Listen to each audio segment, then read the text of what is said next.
Between 1 AD and 500 AD, around 100,000 Scandinavians were scattered across small Iron Age villages dealing with near-constant warfare, winters that could kill you, crops that failed more often than anyone wanted, and starvation that was always just one bad season away. It wasn't some romantic past.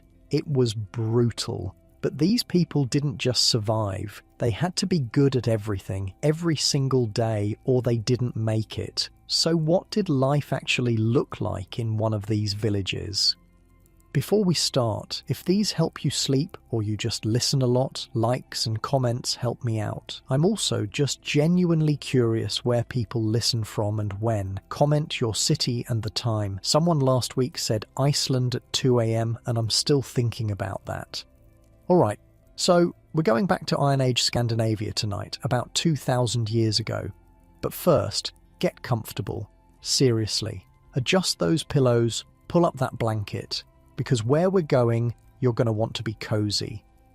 Your eyes open to darkness, complete darkness. The first thing you notice isn't what you see, it's what you smell, smoke, thick choking smoke that's been slowly seeping out through the thatched roof all night. It burns your throat a little, makes your eyes water. You're Bjorn, 14 years old, and you're waking up on a pile of straw that's been your bed for as long as you can remember.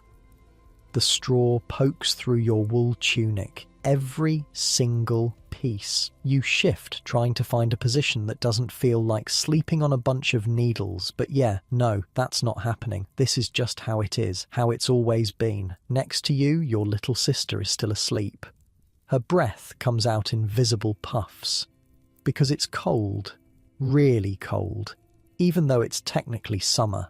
Summer in Scandinavia, 200 AD, which means it's not freezing, just bone-chillingly cold. The fire in the middle of the long house has died down to embers. You can see them glowing faintly, maybe 20 feet away. That fireplace is everything. Light, warmth, cooking. Without it, you'd all be dead by winter. No pressure. You sit up slowly, careful not to wake anyone. Around you, the whole family is sleeping on similar piles of straw. Your mother and father, your two younger siblings, and at the other end of the long house, through a wall of woven branches and clay, you can hear the animals. The cows, the sheep, the pigs, all sharing this one building with you. Unlike your warm bed right now, with its soft mattress and clean sheets. You rub your eyes. They're crusty with smoke residue. Your hair smells like a campfire that's been burning for months. Your skin feels grimy. And here's the thing about that. You haven't bathed in weeks. Nobody has.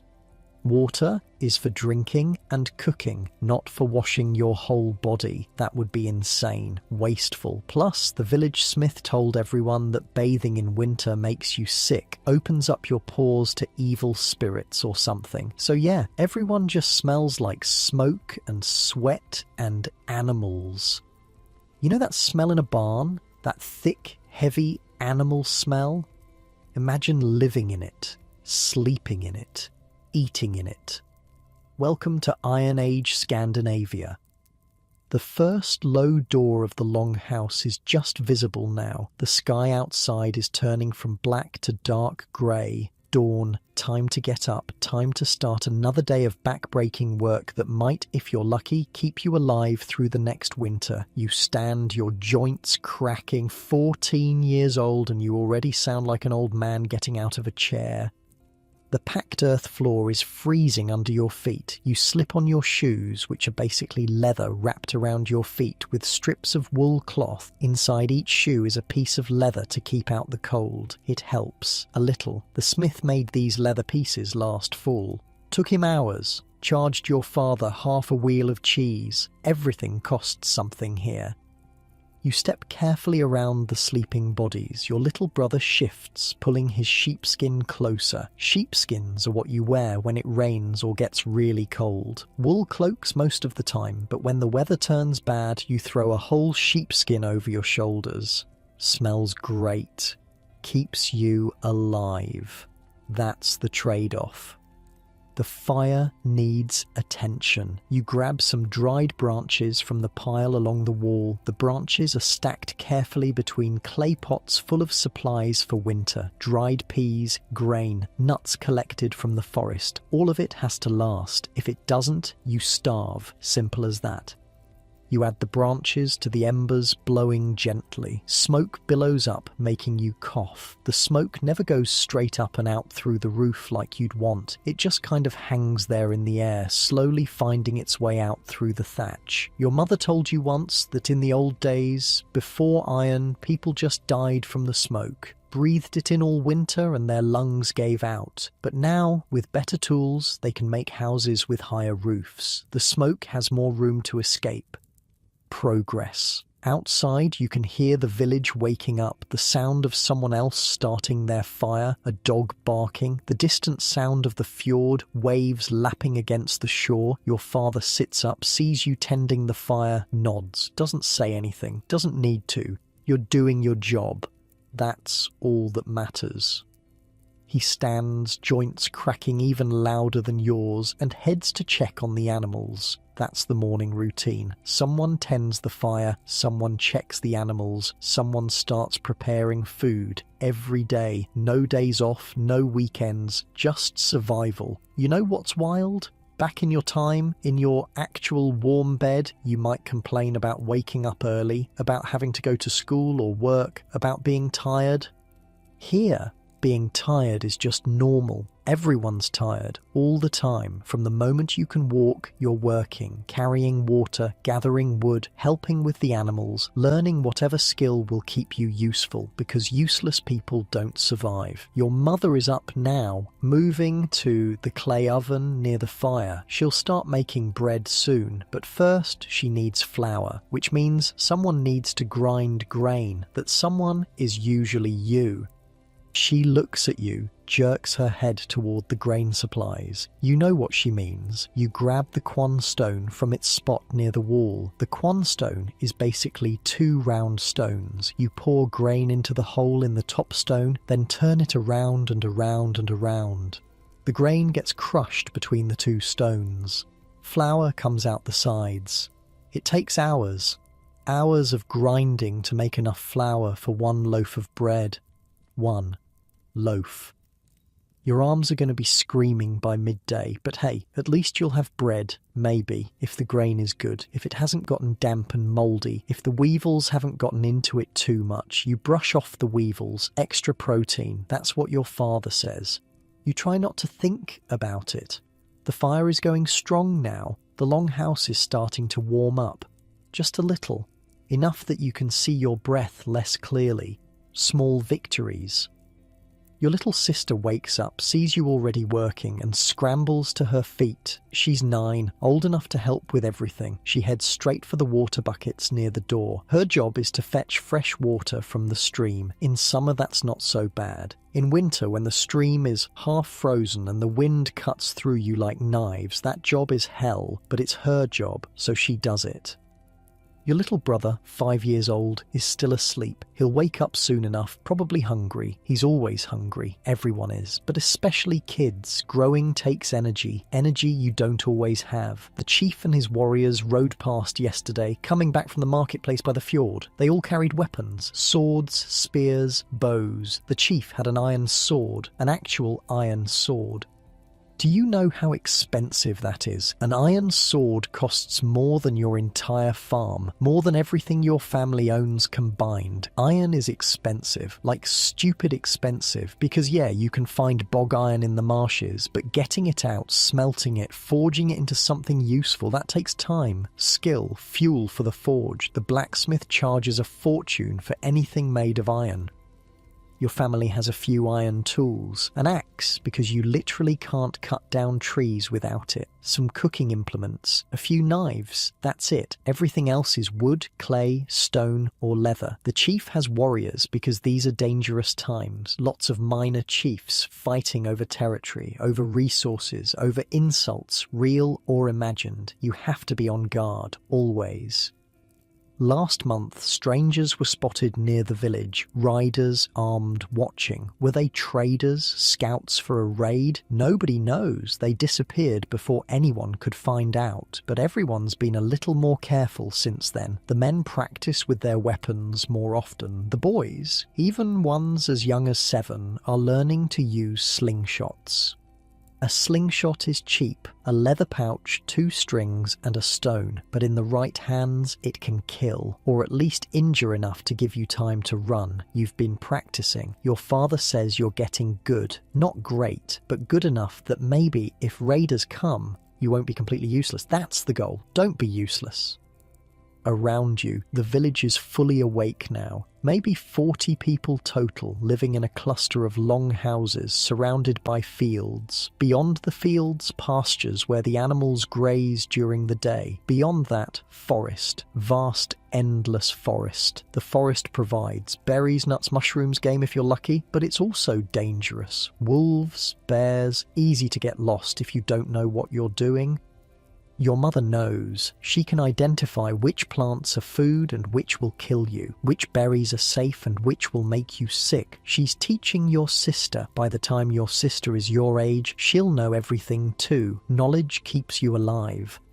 The village fields are doing okay this year. The grain is growing, but it's been a wet summer, too much rain. The grain is heavy with moisture. If it doesn't dry out soon, if the harvest comes and it's still wet, it could rot. Just rot right there in the field. And if that happens, you don't eat this winter. You don't eat, you starve. You starve, you die. That's the math. Simple, brutal, honest.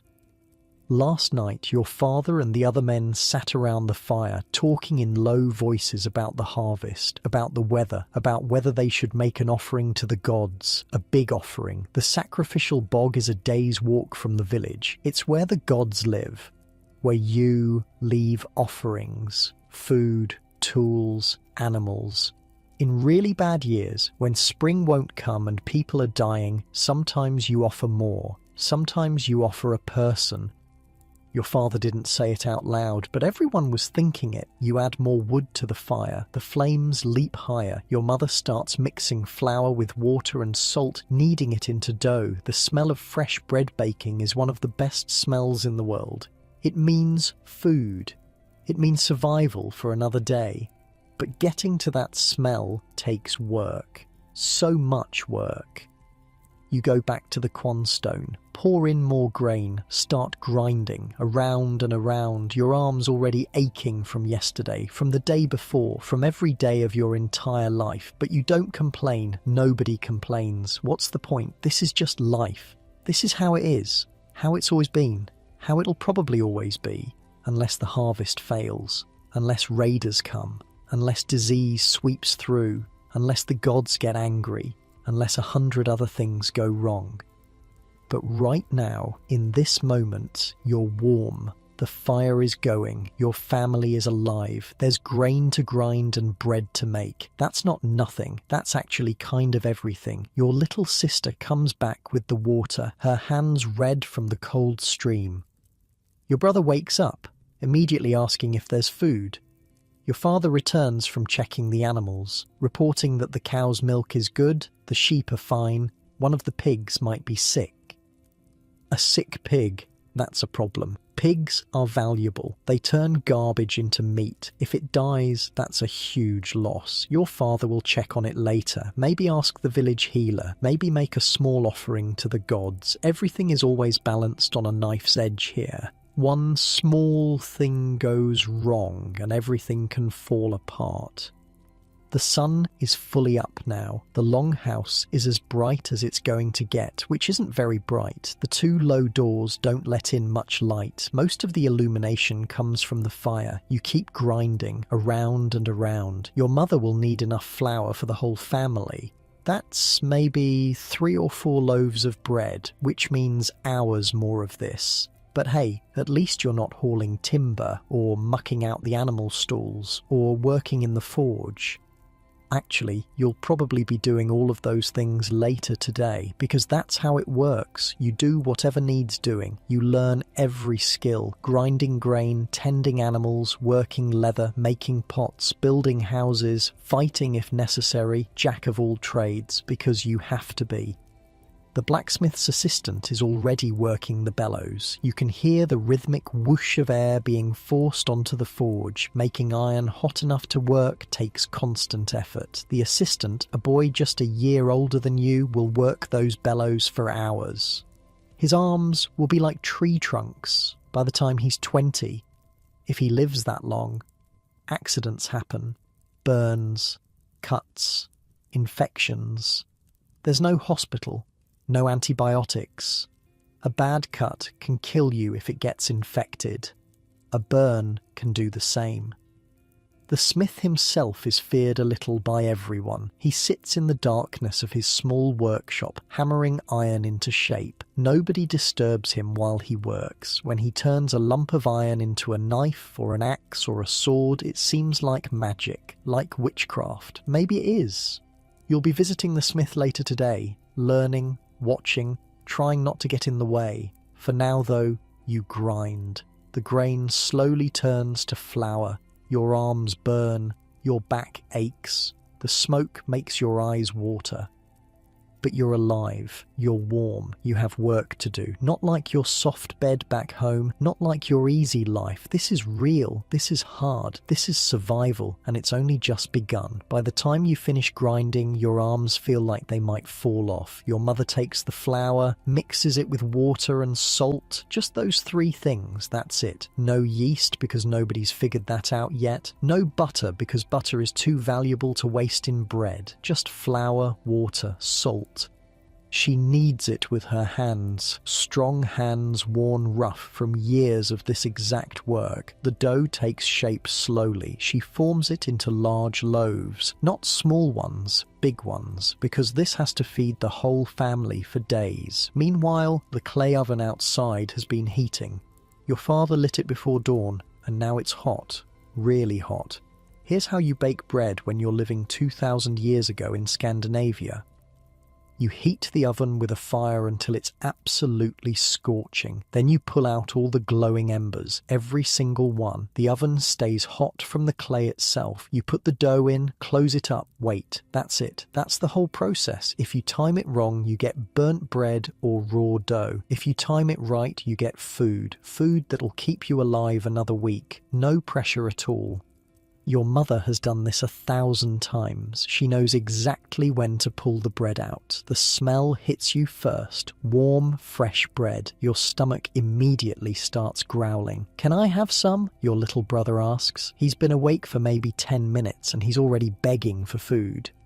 "After your father," your mother says, "then you."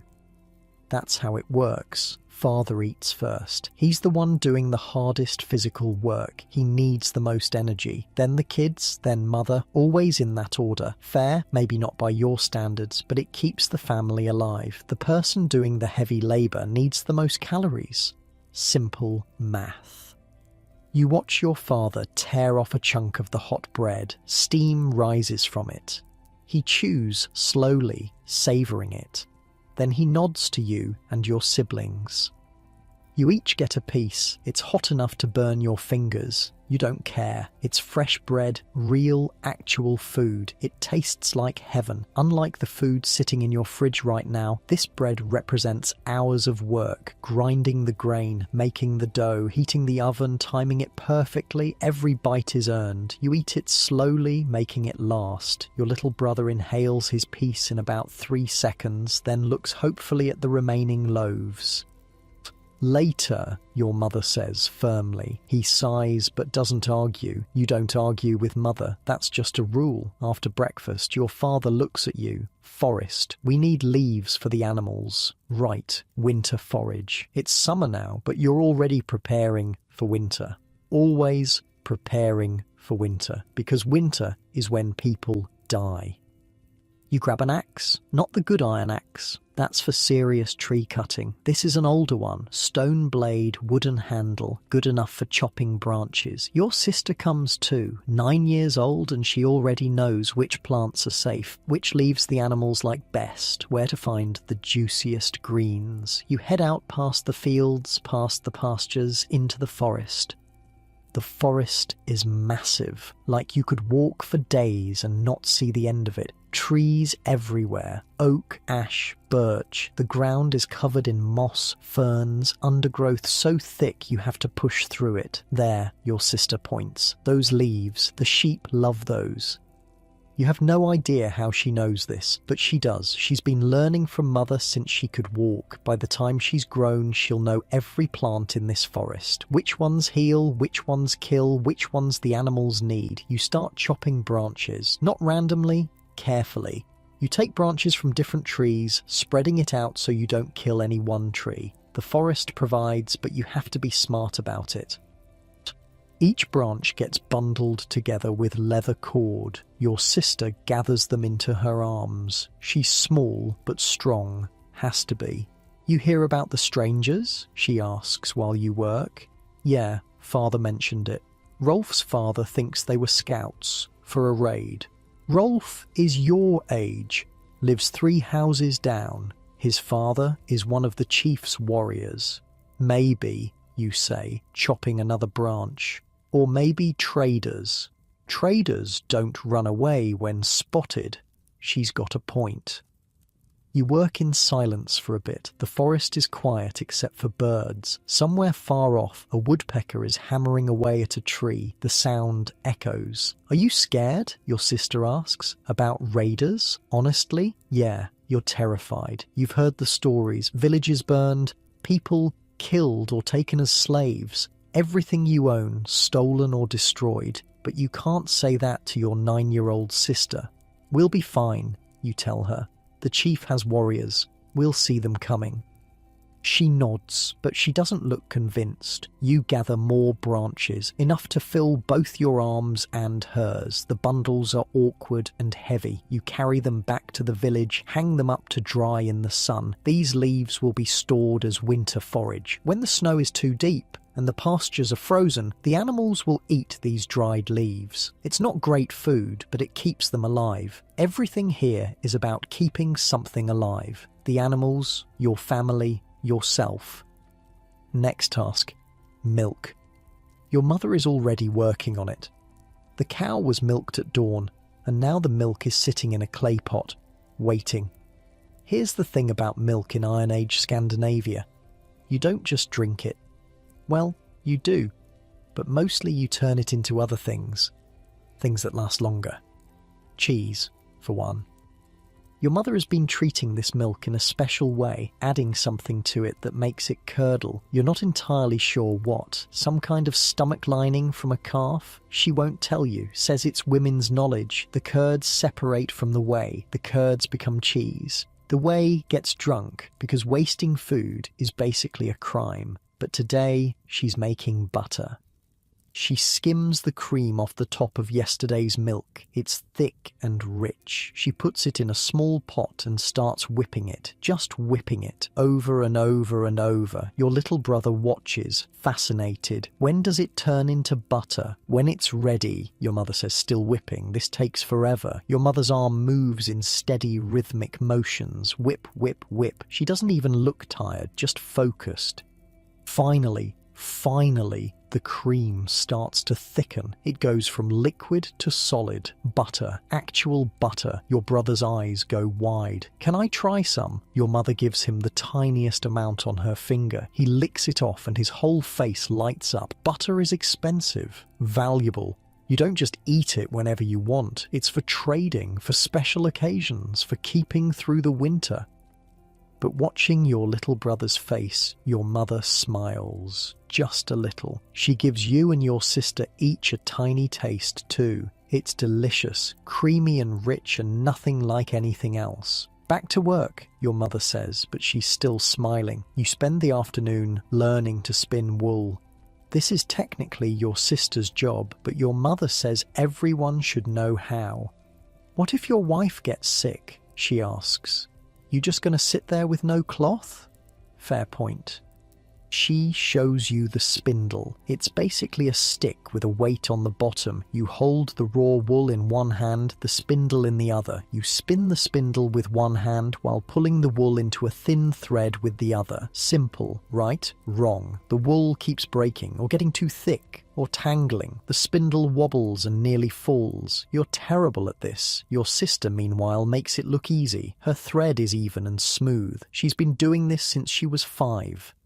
You're pulling too hard, she tells you, gentle, like you're touching something that might break. You try again. The wool stretches into thread, thin but not breaking. The spindle turns smoothly. Better, your mother says. You keep practicing. It's boring and repetitive and your fingers start to hurt, but slowly, you start to get it. The thread winds onto the spindle. Later, these threads will go onto the loom, the big vertical loom inside the longhouse, with stones tied to the bottom to keep the threads tight. Weaving takes weeks of work to make enough cloth for a single piece of clothing.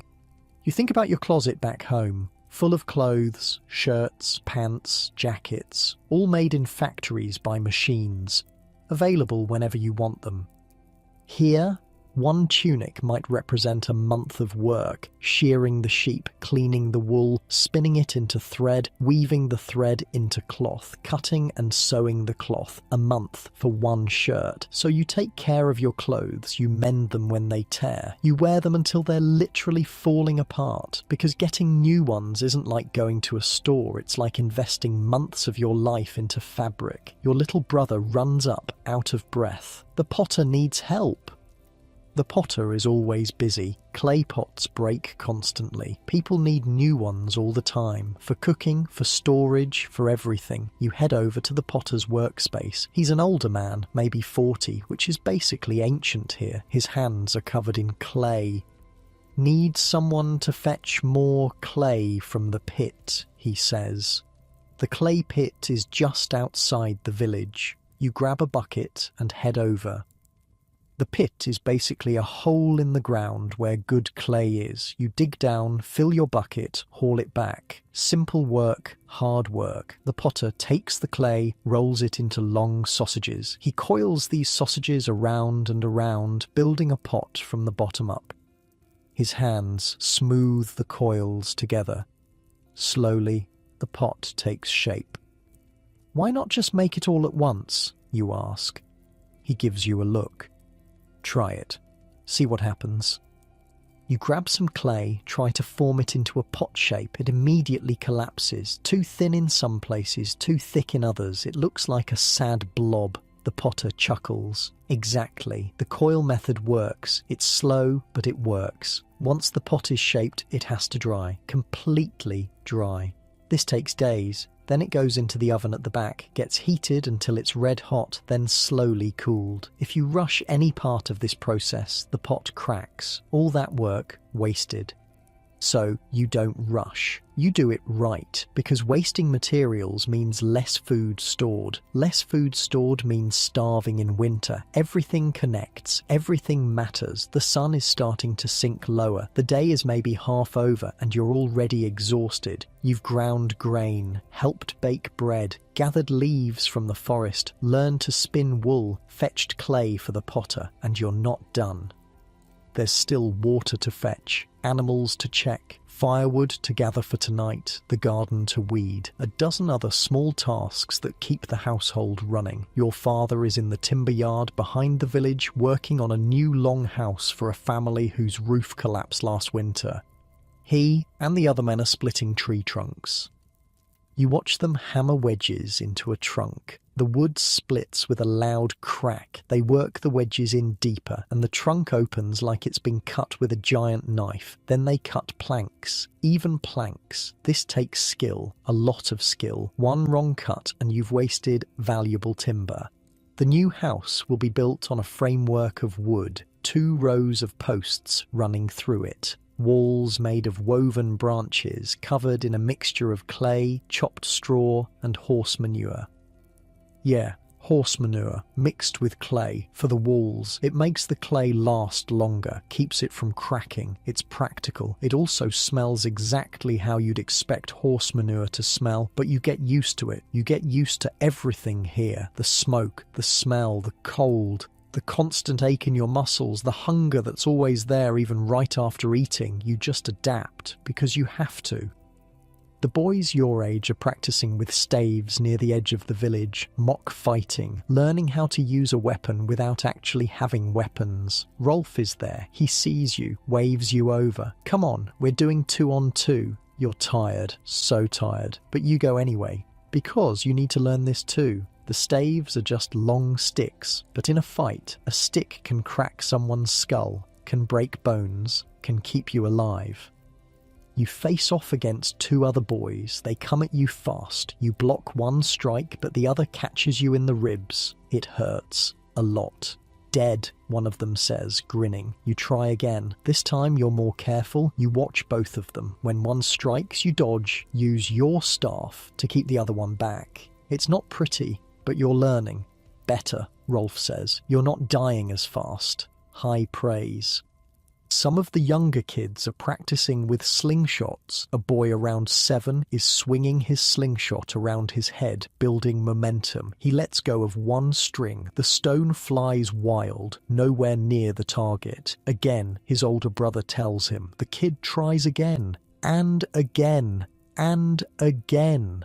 That's how you learn here, by doing, by failing, by trying again until you get it right. No school, no teachers in classrooms, just life, just work, just survival. You head back to your long house as the sun gets lower. Your mother has started preparing the evening meal. More bread, some cheese, a bit of dried fish, maybe some vegetables from the garden. The fire is burning bright. The smoke fills the house again, but it's warm. After a long day of work, the warmth feels good. You sit with your family. Everyone's tired, everyone's dirty and sore, but you're alive. You're together. You have food. For tonight, that's enough.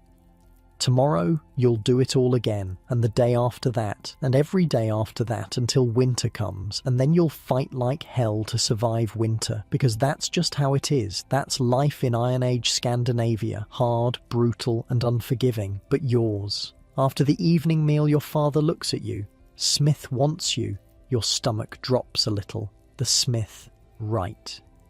You've been apprenticing with him for a few months now, learning the trade, watching him turn lumps of bog iron into tools that keep the whole village alive. It's terrifying. You head to the small house at the edge of the village, the smithy. Even from outside, you can feel the heat pouring out of the doorway. Inside, it's dark, except for the forge. The forge glows orange-red, so bright it hurts to look at directly. The heat hits you like a physical thing.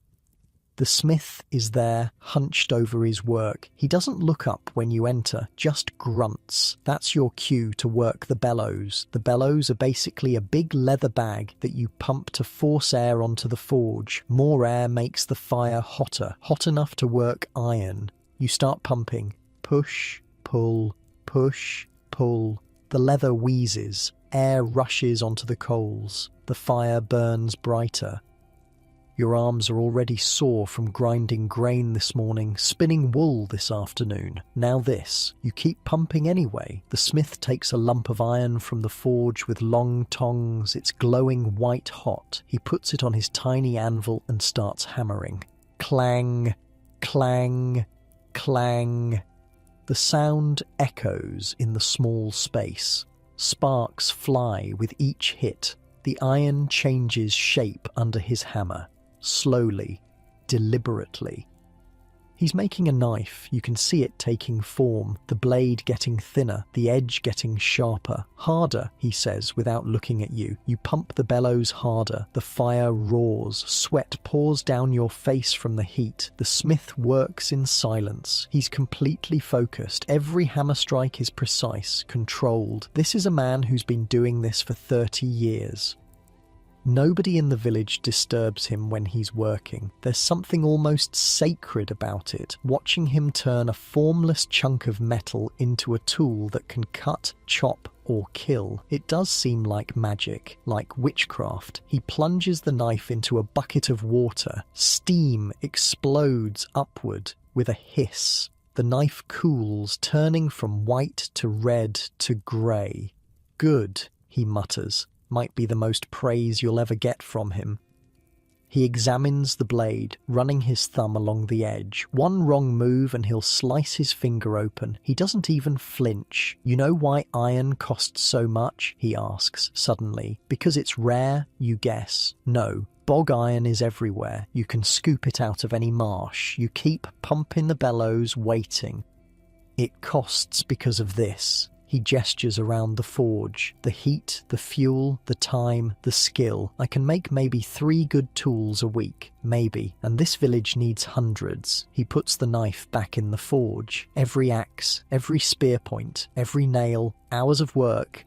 And people think I'm cheating them on price. You've heard the complaints. People grumbling that the smith charges too much, that he's getting rich off their labour. But looking around the smithy, the smith doesn't look rich. He looks tired. His hands are scarred from burns, his lungs probably damaged from breathing smoke and metal fumes for decades. "How long did you learn before you made your first knife?" you ask. 5 years. Made nothing but nails and hooks, the boring stuff. Then my master let me try a blade. He pulls the knife out again, examines it. Broke on the first try, second try, third try, fourth time, it held. 5 years of learning just to make something that doesn't immediately break. You keep that in mind next time someone complains about the price of iron. "Your father paid for this apprenticeship with a cow," the smith says. "You know that? You didn't know that? A cow. A whole cow. That's like a massive chunk of your family's wealth. Gone. Just so you could learn this trade. The pressure sits heavy on your chest. Your family sacrificed a cow. You better not waste it." "Keep pumping," the smith says. "You pump until your arms are shaking, until the sweat is pouring off you, until you think you might actually pass out from the heat. Finally, the smith waves you off. Enough. Get out. Come back tomorrow." You stumble outside into the cool evening air. It feels like jumping into a cold stream after being in an oven. Your little brother is waiting outside. "Did you make anything?" "I pumped the bellows." His face falls. "That's it? That's the job." He looks disappointed. Probably imagined you forging swords or something cool. Instead, you're just the guy who makes the fire hot. But that's how you learn. You start with the boring stuff. The stuff nobody wants to do. You prove you can handle that. Then maybe, years from now, you get to touch the actual iron. You head back home. On the way, you pass Rolf's house. His mother is outside, looking worried. "Have you seen Rolf?" she asks. "Not since practice earlier." "He was supposed to be back an hour ago." "That's weird. Rolf's usually pretty good about coming home before dark. Dark is dangerous. That's just a rule. I'll help look," you offer. You and a few other boys spread out, calling Rolf's name. The sun is setting fast now. The sky is turning orange and red. Red sky. The old people say that means the weather is changing. Could be good, could be bad. Hard to tell. You find Rolf near the pasture, watching something in the distance. "What are you doing?" you call out. He jumps, startled. "Thought I saw someone. Out there." He points toward the tree line. "You don't see anything, just trees, shadows getting longer. Your mother's looking for you." "I know, He trails off. "What if those strangers come back? What if they're watching us right now?" You look at the tree line again, still nothing but trees and shadows. But he's got a point. If someone wanted to watch the village, scout it out, that's exactly where they'd do it from. "Come on," you say. "We should tell your father. Let the warriors check it out." Rolf nods, but he's still staring at the trees. You walk back together. The village feels different now. Less safe. Every shadow could be someone watching. waiting. Rolf tells his father, who tells the chief. Within minutes, 3 warriors are heading out to check the tree line. They come back half an hour later, found nothing, no tracks, no signs of anyone. Probably just a deer, one warrior says, but Rolf's father doesn't look convinced. Double the watch tonight, he tells the other men. That night, your family gathers around the fire like always, but there's tension in the air. Everyone's thinking about the strangers, about raiders, about what might happen. Your father checks on the pig that's been sick. It's not doing great, breathing hard, not eating.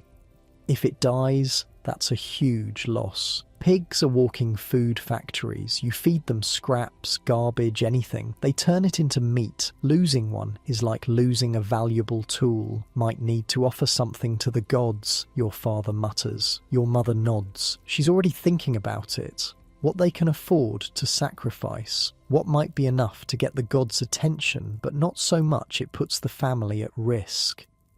The whole village operates on this knife edge. Never quite enough, never quite safe. Always one bad season, one raid, one sick animal away from disaster. You sit by the fire, eating your small portion of dinner, bread, some cheese, a few dried peas boiled in water. It's not much, but it's food. Your little brother is already asleep, curled up on his pile of straw. He played hard today, running around with the other small kids. He's out cold.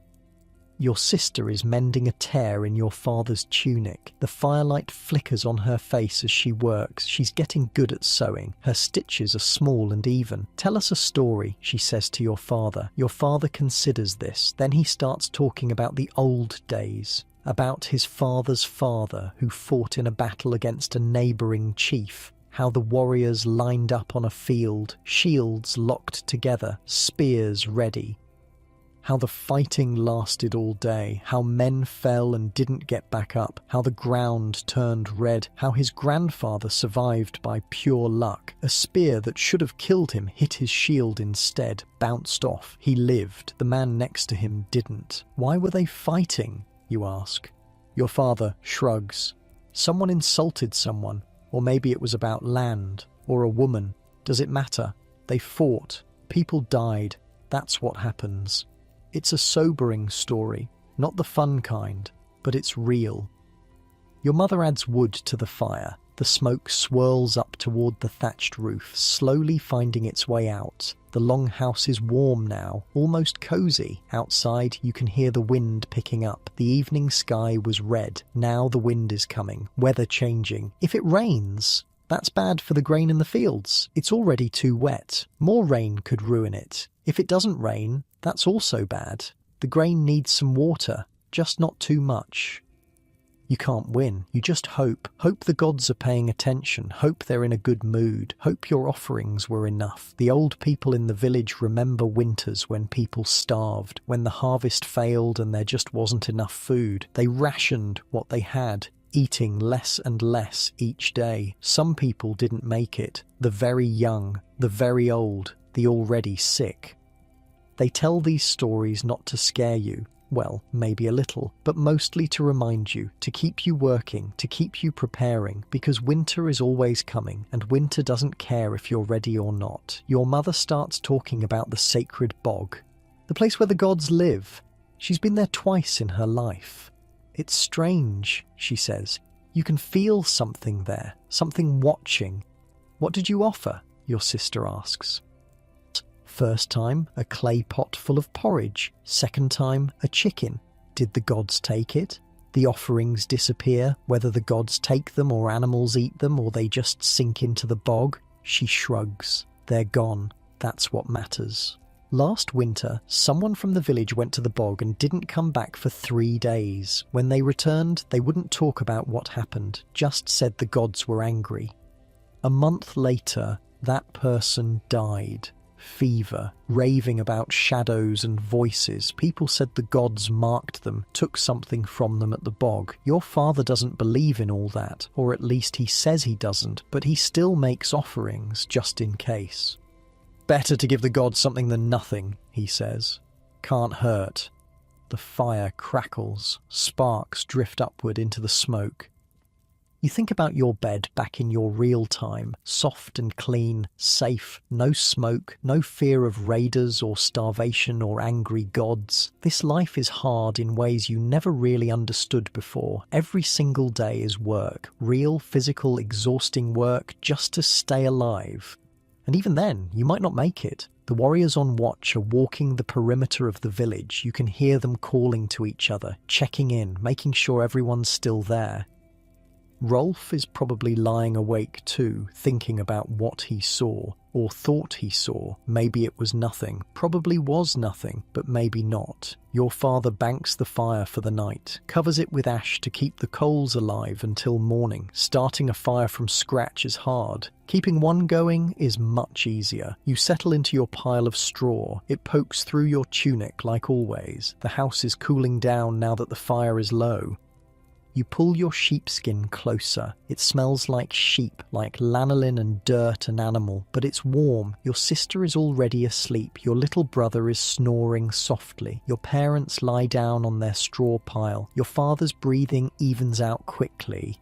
Your mother stays awake a bit longer staring at the embers. She's probably worrying about the pig, about the harvest, about the strangers, about 1,000 things she can't control.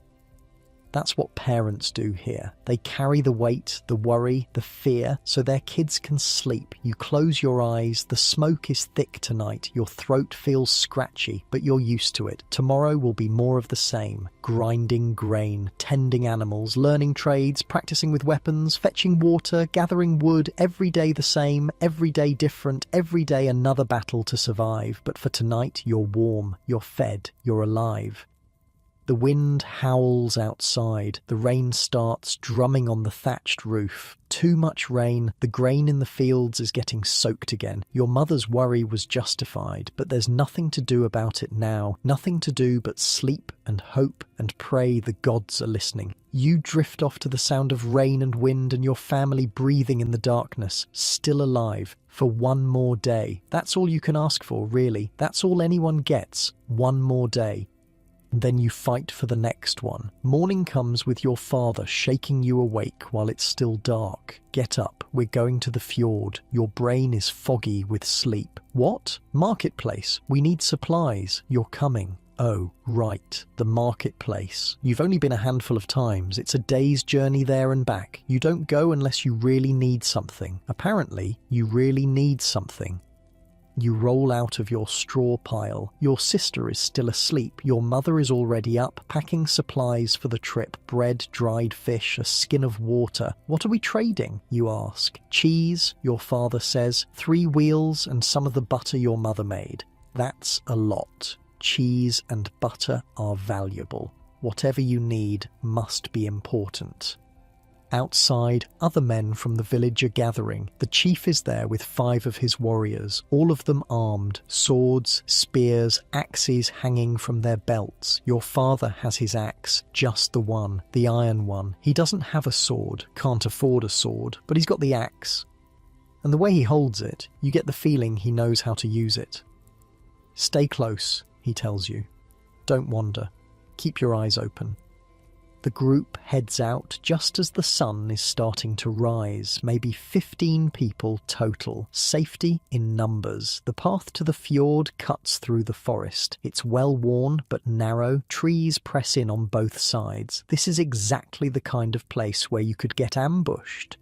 Everyone knows it. That's why the warriors are at the front and back, watching.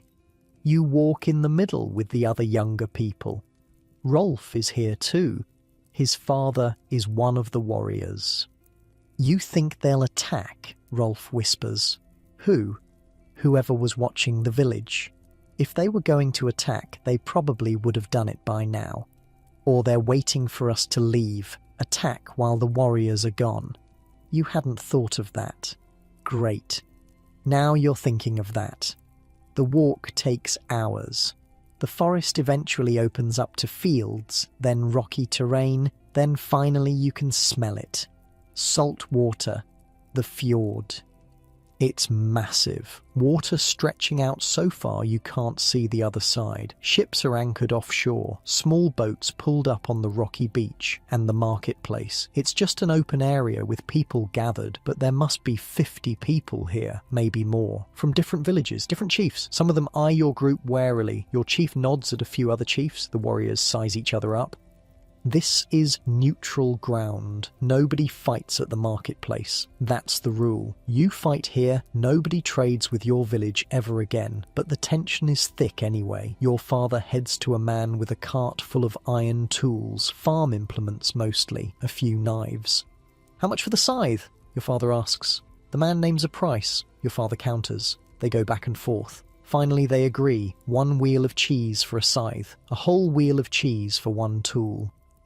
But your family needs it. The old scythe broke last harvest. You've been making do, but you need a proper one before the grain is ready to cut. Your father hands over the cheese, takes the scythe, examines it carefully, tests the edge with his thumb, nods. "Good iron," the seller says. "From the bog 3 valleys over. My brother smelts it himself." Your father doesn't care about the sales pitch. He's already checking the handle, the blade, making sure it's solid. Satisfied, he moves on. Next stop is a woman selling dyed cloth. Your mother wants red fabric. Red dye is expensive, hard to make, but your sister is getting old enough that she needs better clothes. Something nice for when she's married off in a few years. The negotiation takes longer this time. Your mother sent along specific instructions about what she wants and what she'll pay. The cloth seller is tough. She won't budge on price. Finally, your father offers the butter, the good butter your mother made, the stuff that took hours of whipping. The cloth seller examines it, smells it, tastes a tiny bit. "Fine," she says, "but I'm keeping half the butter and you only get half the cloth." Your father agrees. It's still a good deal. You watch all this and realize something. Nothing here has a set price. Everything is negotiation. Barter. What do you have that I want? What do I have that you need? Let's make a deal. Money exists. Roman coins sometimes make it this far north, but mostly it's trade. Goods for goods. While your father is negotiating for some salt, you wander a bit. Not far, just enough to see what else is here. There's a man selling furs, bear, wolf, fox, beautiful pelts that probably took weeks to hunt and tan. There's a woman with jars of honey, actual honey. Your mouth waters just looking at it, but honey is stupid expensive. Only the chief can afford honey. There's a potter with better pots than your village potter makes. Thinner walls, smoother finish, professional work. And there's a boy about your age standing next to a pile of fish, dried fish, preserved for travelling. "You want some?" he asks. "How much?" He names a price. You don't have anything to trade. You tell him so. "Where you from?" he asks. You name your village. "That where those strangers were spotted?" Your stomach drops. "How do you know about that?" Everyone knows. Word travels. 2 riders, armed, watching villages, seen near 3 different settlements in the past month. What do they want? The fish seller shrugs. What do raiders always want? Food, slaves, valuables? They're probably scouting, figuring out which villages are weak, which ones have warriors, which ones are worth hitting. This is not comforting information. "Your chief got many warriors?" he asks. "Enough," you say, trying to sound confident. "Better hope so." You head back to your father, tell him what the fish seller said. Your father's jaw tightens, but he doesn't look surprised. "I know," he says quietly. "Everyone knows. That's why we brought extra warriors today." The chief is talking with another chief near the water. You can't hear what they're saying, but neither looks happy. Your father finishes his trading. He got the scythe, the cloth, some salt, and a new clay pot to replace one that broke. In exchange, he traded all 3 wheels of cheese, the butter, and a fox pelt he'd been saving. Seems like he got the worse end of the deal. But he's got what the family needs. That's what matters. The group gathers to head back. It's past midday now. The walk home will take the rest of the afternoon. On the way back, one of the warriors starts talking about the strangers. "I say we hunt them," he says. "Track them down, kill them before they attack." "And if they're just traders?" another asks. "Then they shouldn't be sneaking around watching villages." The chief stays quiet. He's thinking. "We wait," he finally says. "We watch, we prepare, but we don't attack first, not until we know for sure." Some of the warriors look disappointed. They want action, want to do something. But the chief is being smart. Attack the wrong people and you start a war you might not win. Wait too long and you might get attacked first. No good options, just less bad ones. The walk home is tense. Everyone's scanning the trees, looking for threats. Nothing happens. You make it back to the village just as the sun is setting. Your mother is relieved to see you. Your sister wants to see the red cloth immediately. Your little brother wants to know if you saw any ships. "Big ones," you tell him, "with sails and everything." His eyes go wide. He's never seen a ship, probably never will unless he goes to the fjord himself one day. That night, your father announces the village is going to slaughter one of the older cows tomorrow. The cow is past its prime. Not giving much milk anymore. Better to turn it into meat and leather now while it's still got some value. The whole village will share the meat. Nothing will go to waste. When morning comes, you're up early again. The slaughter happens in the open area in the center of the village. It's not pretty. The cow knows something is wrong. It's nervous, pulling against the rope. The chief's best warrior does it. One clean cut, fast. The cow drops. Blood everywhere. On the ground, pooling in the dirt. The smell of it is thick and metallic.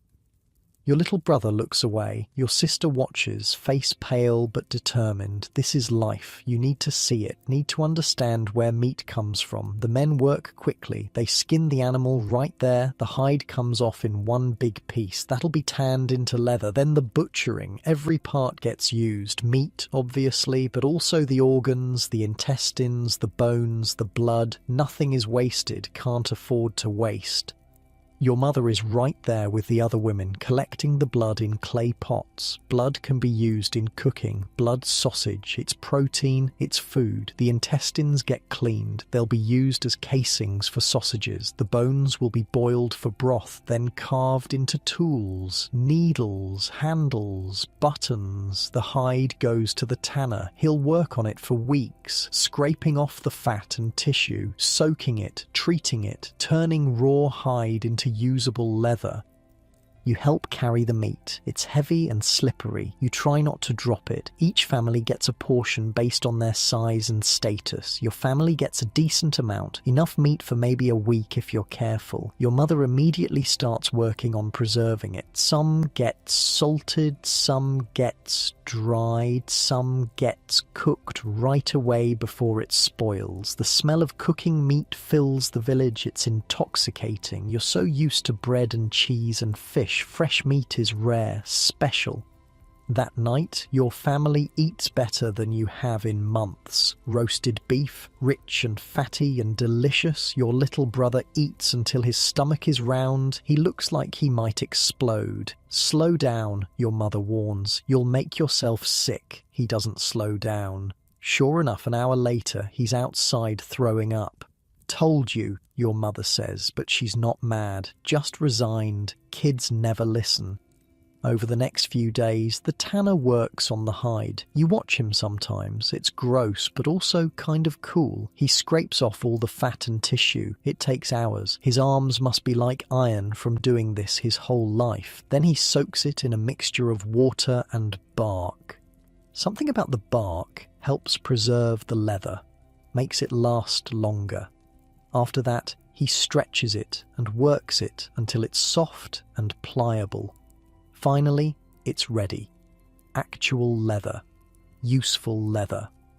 Your father commissions a new pair of shoes, winter shoes with thick soles and good leather inserts to keep out the cold. The tanner takes measurements, names his price. Your father pays it. Those shoes will last years if you take care of them. Repair them when they start to wear. Treat the leather to keep it from cracking. Everything here is about maintenance, keeping things working, making things last, because replacing anything is expensive and hard. You can't just buy new stuff. You have to make it, trade for it, barter, negotiate. Every single thing you own represents hours of work, days of work, sometimes months. That night, sitting around the fire, your father tells you about the first time he went to the marketplace. "I was younger than you," he says. "Maybe 10. My father took me. I thought it was the most amazing thing I'd ever seen. All those people, all those goods." "What did you trade for?" you ask. "We didn't trade. We were just looking, learning prices, learning what was available. My father was teaching me." He pokes at the fire with a stick. "Same thing I'm teaching you now. How to negotiate, how to judge quality, how to tell when someone's trying to cheat you." Did anyone try to cheat you today? 3 people. I caught 2 of them. The third was clever. I didn't realize until we were on the road home. What did they do? Sold me salt that was half sand. I should have tasted it first. Rookie mistake. He doesn't look upset about it, just files it away. Another lesson learned. Next time he'll taste the salt. That's how knowledge works here. You learn by doing, by failing, by getting cheated occasionally and remembering not to let it happen again. No books, no schools, no teachers standing at the front of a classroom. Just life, just experience, just surviving long enough to know better next time. Your mother is working on the loom, the vertical loom inside the long house, with stones hanging from the bottom to keep the threads tight. She's been working on this piece of cloth for 2 weeks, the weft threads going across through the warp threads hanging down. Over, under, over, under. Each row pushed tight with a bone tool. It's slow, tedious, but the cloth is taking shape. Your sister sits next to her, learning, watching the pattern, understanding how it works. In a few years, your sister will be married off to someone from another village. She'll need to know how to make cloth, how to cook, how to preserve food, how to manage a household. All those skills your mother is teaching her now, every day, little by little. Your little brother, meanwhile, is playing with a wooden horse, a toy carved by your father on a long winter night. He's making it gallop across the dirt floor, making horse noises. He's 5. He gets to play, for now. But in a couple years, he'll be working too, learning, contributing. Childhood is short here. You grow up fast or you don't grow up at all. Your father stands, stretches. "I'm checking the pig, the sick pig. Right. You'd almost forgotten." You follow him to the animal end of the long house. The pig is lying down, breathing easier now. It's eating again. Not much, but something. "Looks better," you say. Maybe. Or maybe it's just the end. They sometimes rally right before they die. Cheerful thought, but the pig makes it through the night, and the next day, and the day after that. Whatever was wrong, it seems to be passing. The pig will live. Your mother makes a small offering at the household shrine, thanks to the gods for their mercy. Your father doesn't say anything, but you notice he nods, satisfied. The gods listened. This time.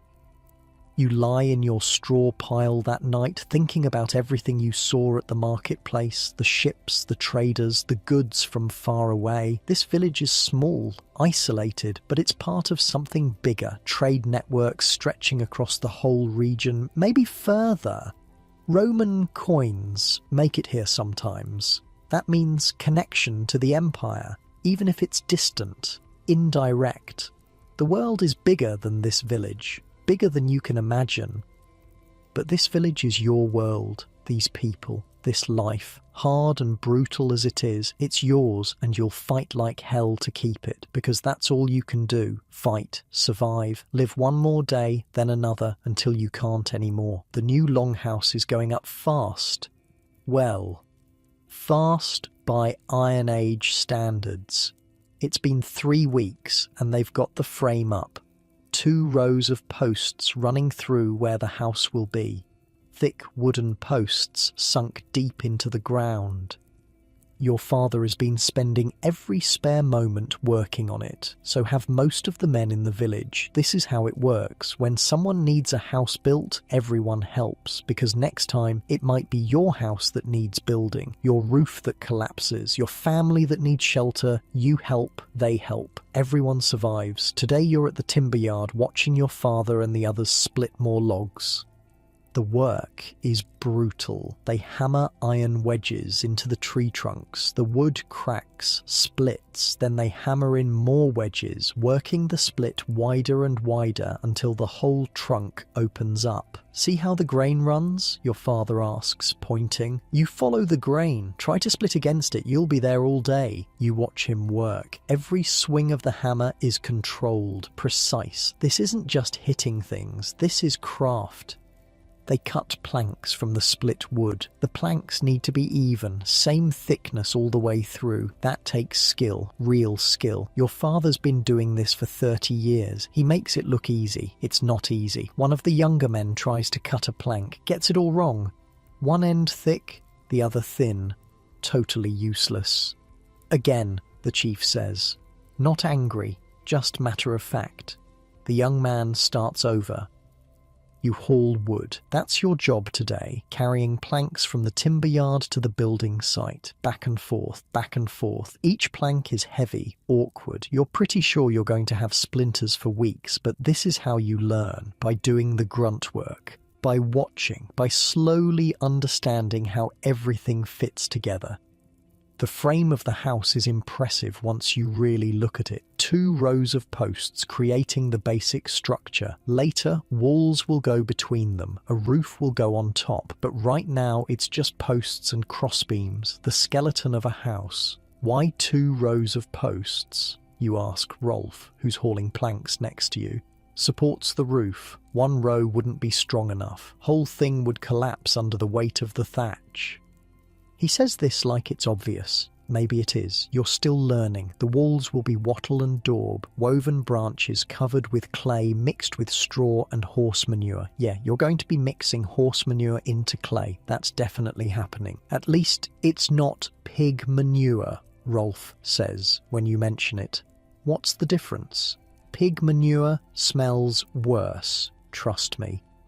One of the men is making wooden nails, actual nails, carved from wood, because metal nails are way too expensive for most of a house. You use metal nails only where you absolutely have to. Everything else, wood. The wooden nails are basically thick pegs, whittled down, shaped to fit tight into holes.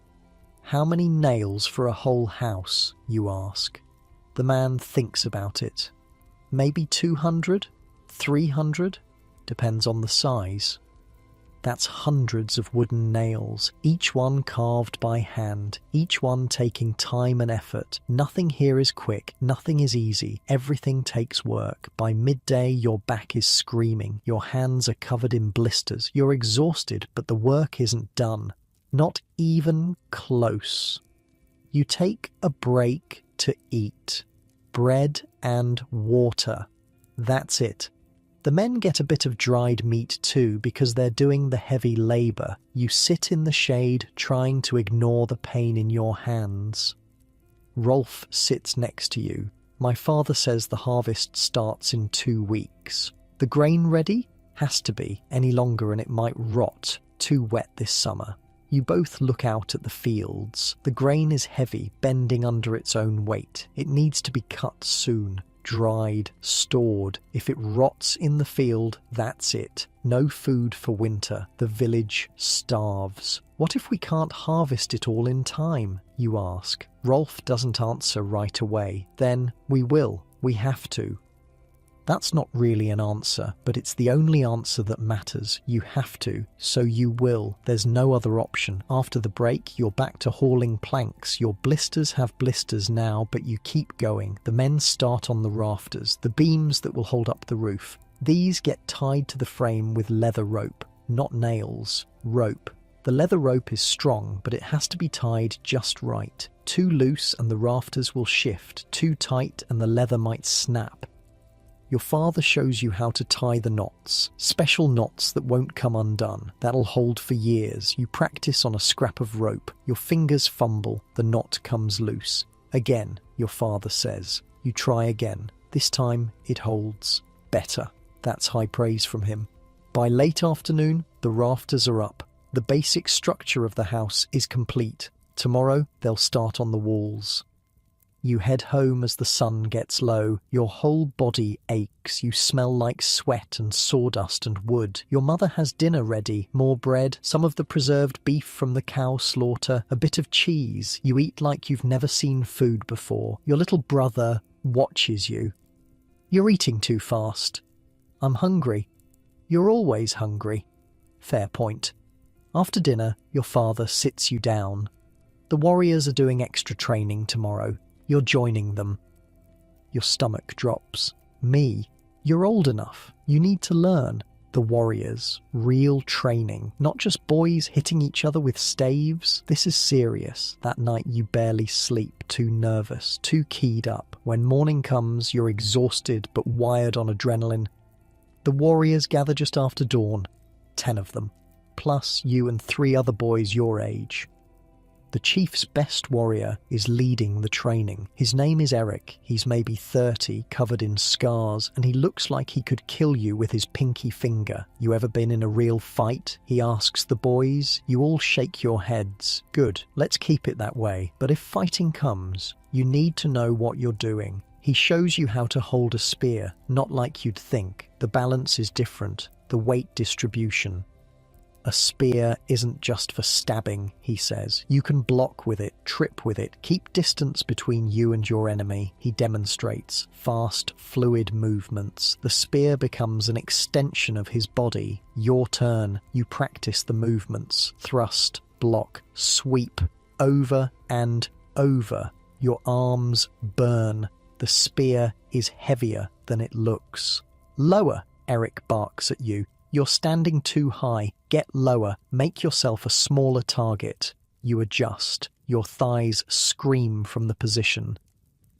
Better. Now hold that while I count to 50. He counts slowly. By 30, your legs are shaking. By 40, you're pretty sure you're going to collapse. By 50, you do collapse. Weak, Eric says, but he doesn't sound disappointed, just stating facts. You'll get stronger. Now get up again. You do it again and again and again. By the end of the session, you can barely stand. Every muscle in your body is on fire. Same time tomorrow, Eric says. Don't be late.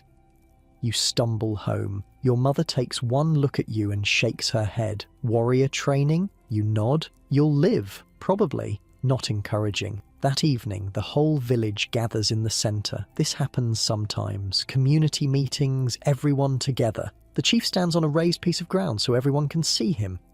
The harvest begins in 10 days, he announces. Everyone works. Men, women, children. We cut from dawn to dark. We gather every piece of grain. Nothing gets left behind. People nod. They know the drill. The grain is wet, the chief continues. It needs to dry fast once we cut it. We're building extra drying racks. We're preparing extra storage. He pauses. If anyone is holding back grain from last year, now is the time to admit it. We might need it. Holding back grain is basically theft. You're supposed to report your stores, contribute to the community supply if needed. Nobody speaks up. Either everyone is honest or everyone is a good liar. Fine, the chief says. 10 days, be ready. The gathering breaks up. People head back to their houses talking quietly. Your mother looks worried. She's been worried a lot lately. It'll be okay, your father tells her. You don't know that. No, but worrying won't help. She doesn't argue. Just goes back to her work. That night, you lie in your straw pile thinking about the harvest, about how much depends on it, about what happens if it fails. You've never lived through a failed harvest, but the old people have. They tell stories about it, about eating tree bark, about watching people waste away, about deciding who gets fed and who doesn't, about burying children. You don't want to think about it, but you can't stop thinking about it. Outside, thunder rumbles in the distance. More rain coming. The worst thing that could happen right now. The rain starts just before dawn. Not hard, just a steady drizzle, but it's enough. The grain in the fields gets even wetter, heavy with moisture. Bending down under the weight, your father stands at the doorway of the longhouse staring out at the rain. He doesn't say anything, doesn't need to. You all know what this means. The rain continues all day. And the next day, and the day after that. The harvest is supposed to start in a week, but if the grain is this wet, cutting it is pointless. It'll just rot anyway. People start making offerings to the gods, little ones at first. Food, clay pots, small valuables. The rain doesn't stop. Bigger offerings. A chicken from one family, a pig from another. Still raining. The chief calls another meeting. We wait 3 more days. If it doesn't stop, we cut anyway. Wet or not, we'll dry it however we can. 3 days. You spend those 3 days helping finish the new longhouse. The walls are going up, woven branches plastered with clay and straw, and, yes, horse manure. It's exactly as gross as it sounds, but it works. The mixture dries hard, keeps out the wind and rain. Lasts for years if you maintain it. You get covered in the stuff. It's in your hair, under your nails, all over your clothes. Your little brother thinks it's hilarious. You smell like a stable. So do you. We all do. Yeah, but you have it in your hair. You chase him around the village. He squeals and runs, laughing. For a moment things feel almost normal. Almost okay. Then you remember the rain, the wet grain, the coming winter, and the moment passes. On the 3rd day, the rain stops. The clouds break up. The sun comes out. Everyone in the village lets out a collective breath. Maybe the gods were listening after all. The grain has 3 days to dry before the harvest begins. 3 days for the sun to bake out some of the moisture. It's not ideal, but it's something. People work faster on the house. Now that the rain has stopped, they want to get the roof on before it starts again. The thatched roof is the last major piece. Bundles of reeds from the bog, laid out in overlapping rows. When it's done right, it keeps out rain and snow. When it's done wrong, you get leaks, drips. Eventually, the whole thing rots. Your father and the other men are careful, methodical. Each bundle of thatch placed just so. You watch and learn. Someday, you might need to do this yourself. Might need to build your own house. Keep your own family dry and warm. The knowledge gets passed down, father to son, mother to daughter, generation after generation. The house is almost done. Just needs the final touches, the doorways, the internal partitions, the fireplace. But the basic structure is there. Solid, strong, ready to shelter a family through the brutal winters. The family moving in is young, a couple just married, expecting their first child. They need a place of their own. The whole village helped build it. Now it's theirs. That's how community works here. You help because someday you'll need help. You give because someday you'll need to receive. It's not charity, it's survival, pure and simple. That evening, the sky turns red again, deep orange and red like fire spreading across the horizon. The old people nod to each other. Weather's changing. For better or worse? Guess we'll find out. You sit with your family around the fire. Your little sister is practicing her sewing. Your brother is playing with his wooden horse. Your parents are talking quietly about the harvest, about supplies, about the winter ahead. Normal life, normal worries, but nothing feels normal. Everything feels balanced on a knife edge. One wrong move and it all falls apart. You pull your sheepskin closer. The fire crackles and pops. Smoke drifts up through the thatched roof. Tomorrow, warrior training again, more house building, more preparing for the harvest, more surviving, one day at a time. That's all you can do. One day, then another, until winter comes, and then you fight like hell to survive that too. Your mother adds wood to the fire. The flames leap higher. Get some sleep, she tells you. Big day tomorrow. Every day is a big day here. Every day matters. You close your eyes, listening to the fire, to your family breathing, to the sounds of the village settling in for the night. Still alive, still together, still fighting. Tomorrow you'll fight again, and the day after that, for as long as it takes, for as long as you can. That's just how it is. How it's always been. How it'll always be. Until it isn't. Harvest day arrives with clear skies. Everyone is up before dawn. The whole village, men, women, children over the age of maybe 6. Everyone who can hold a scythe or rake or carry bundles. The fields are still damp from all the rain, but the grain has dried enough. It has to be enough. Your father hands you a scythe. Not the new one from the marketplace. An older one, duller, but still sharp enough to cut. Stay with the women and children, he tells you. The men will cut. You rake and bundle. The men line up at the edge of the field. Your father, the chief, the warriors, every able-bodied man in the village. They all have scythes. The chief raises his hand, then drops it. The cutting begins. Swish, swish, swish, the sound of blades cutting through grain stalks. Rhythmic, steady. The men move in a line across the field, cutting everything in their path. Behind them, the women and children rake the cut grain into piles. You help bundle it with leather cord, tie it tight, stack it to dry. The work is back-breaking. You bend, rake, bundle, carry, over and over. The sun climbs higher, gets hot. You're sweating through your tunic. Nobody complains, nobody stops. This is survival. You work until the job is done or you drop. Those are the only two options. Your little sister is raking next to you. She's 9 and she's working just as hard as the adults. Her face is red from exertion, but she doesn't quit. Your little brother is too small to help much. He carries water to the workers, running back and forth with a clay pot.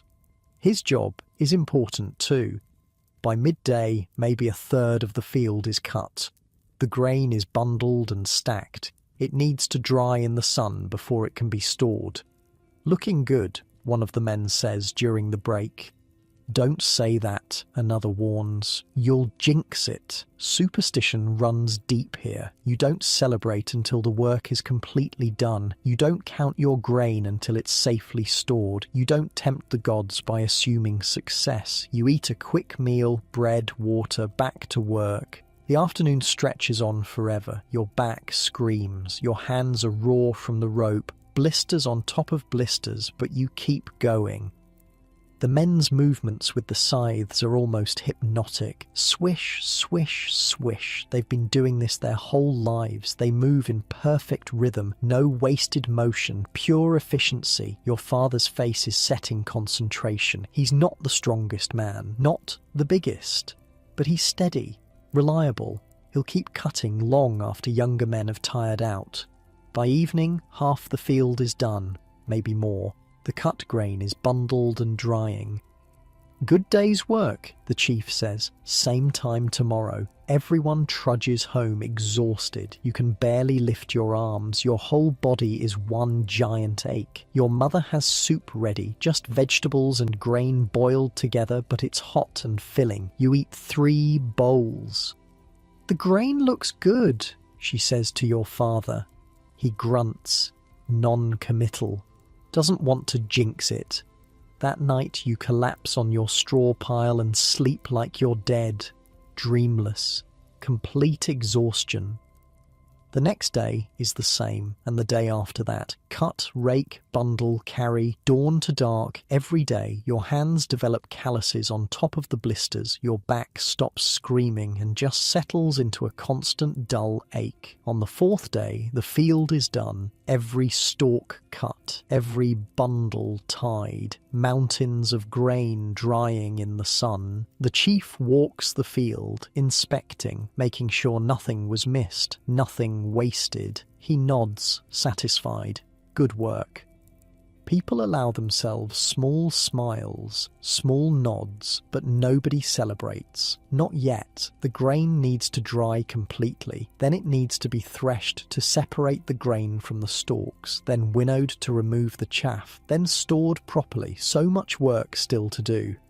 But the cutting is done. That's something. That night, your father makes an announcement. "I'm going to the bog tomorrow to make an offering." Your mother nods. She expected this. "I'm coming," you say. Your father looks at you, thinking. Then, "Fine, be ready at dawn." The sacrificial bog is a day's walk from the village. You leave early, carrying a clay pot full of porridge and a small wooden figure your father carved last winter. The walk takes you deep into the forest, deeper than you've ever gone. The trees are thick here, old, the path is barely visible. "How do you know where you're going?" you ask. "I've been here before." You remember landmarks, that twisted oak, that boulder shaped like a bear. You pay attention. The forest feels different this far from the village. Wilder, less human. You hear sounds you can't identify, birds you've never heard, something large moving through the underbrush. Your father doesn't seem worried. He just keeps walking. After hours of walking, you smell it. Water, stagnant water, the bog. The trees thin out, the ground gets softer, wetter, and then you see it. The bog is a flat expanse of dark water and vegetation, murky, still. Mist hangs over the surface even though it's midday. It's eerie, you can feel it. Something about this place is different, wrong, sacred. "Stay close," your father says. People have gotten lost out here. Walked into the bog thinking it was solid ground, sank, never came back up.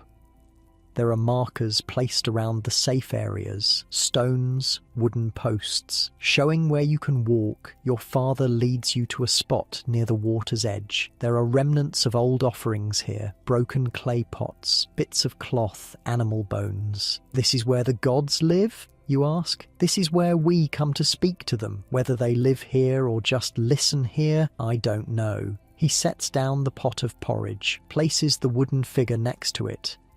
Then he closes his eyes. Doesn't speak out loud, just stands there, silent. You wait. The mist swirls. The bog water is perfectly still. After a long moment, your father opens his eyes. "Done. Let's go." "That's it? What did you expect? Thunder and lightning?" The gods work quietly, if they work at all. On the walk back, you think about the bog, about the feeling of the place, about whether the gods are real or just stories people tell themselves to feel less helpless. You don't ask your father. Some questions don't have answers. You make it back to the village just before dark, exhausted, hungry, but somehow lighter, like leaving the offering helped, even if it was just psychological. That night, your mother makes a special meal, not special by your modern standards, but special for here. She used some of the honey she'd been saving, made sweet bread. Your little brother's eyes go wide when he sees it. "Honey bread?" "Forgetting the harvest cut," your mother says. "We earned it. The bread is amazing, sweet and rich, and unlike anything you've tasted in weeks, you savour every bite." Your father tells the family about the bog, about the offerings there, about the old stories. "My grandfather said that in bad winters they used to offer more than food," he says quietly. Your mother gives him a look. Not in front of the children. But you know what he means. In the worst times, when nothing else worked, they offered people sacrifices to make the gods bring spring early, bring warmth, bring hope. You don't want to think about how desperate you'd have to be to do that, to decide that killing someone might save everyone else. But you understand it. In a horrible way, you understand it. When your choice is everyone dies or one person dies, the math is brutal but simple. Your little sister changes the subject. "Tell us about the ships at the marketplace." You describe them, the tall masts, the sails, the way they looked against the water. Your brother listens with wide eyes. "I want to go on a ship someday." "Maybe you will," your mother says, but she doesn't sound convinced. Most people here never travel more than a day's walk from where they were born. Ships are for traders, raiders, rich people, not for farmers' children. The fire burns low. Your father adds more wood. The smoke swirls up toward the roof like always. Outside, you hear the night watch calling to each other, making sure everyone's still there, still safe. The strangers haven't been seen in over a week. Maybe they moved on. Maybe they were never a threat. Or maybe they're just waiting. Your father seems to be thinking the same thing. Eric wants to send scouts, he says to your mother, track the strangers, see where they went. That's asking for trouble. So is sitting here wondering when they'll attack. If they attack, we don't know they're hostile. Armed men watching villages? What else would they be? Your mother doesn't answer. Neither option is good. Wait and potentially get attacked, or go looking and potentially start a fight. Rock in a hard place. The chief will decide tomorrow. Either way, the village needs to be ready.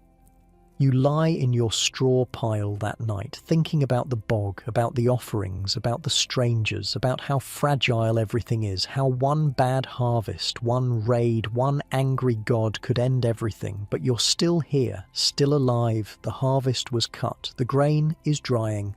Tomorrow, you'll start threshing, separating the grain from the stalks. More backbreaking work. But it's work that means survival. Work that means eating this winter. You'll take it. The smoke in the longhouse is thick tonight. Your eyes water. Your throat burns a little. But you're used to it. You don't even notice anymore. Not really. This is just life. Smoke and hard work and constant vigilance and small victories celebrated with honey bread. Your little brother is already asleep. Your sister is drowsing. Your parents are talking quietly by the fire. Normal, safe for now. You close your eyes, let the sounds of home wash over you, the crackling fire, your family breathing, the wind outside. Unlike your soft bed back in your real time, this straw pile is uncomfortable and scratchy. The smell of smoke is in everything. The fear of winter, of raiders, of failed harvests is always there. But this is real. This is honest. This is life without the cushion of modern civilization. Raw, hard, beautiful in its own brutal way.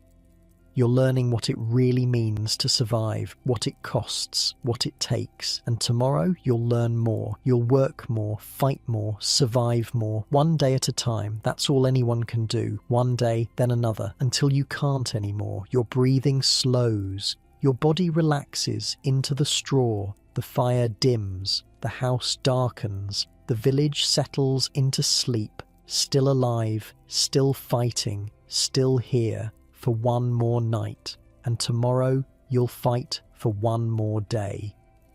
That's the deal, that's the bargain, that's life. You accept it, you embrace it, you live it, because there's no other choice. And honestly, you wouldn't want one. This is hard, yeah, but it's yours, your life, your family, your village, worth fighting for, worth surviving for, worth everything. Sleep comes slowly, then all at once. You dream of fields, of grain, of work, of home. The threshing starts 2 days later. The grain has dried enough. Now you need to separate the actual grain from all the stalks and chaff. This is somehow even more tedious than cutting it. You lay the bundled grain on a flat piece of ground. Then you beat it. Just beat it with sticks until the grain falls out. Sounds simple. It's not. You and Rolf and a few other kids spend the entire morning whacking grain bundles. Your arms hurt. The chaff gets in your eyes, your mouth, your hair. You're covered in dust.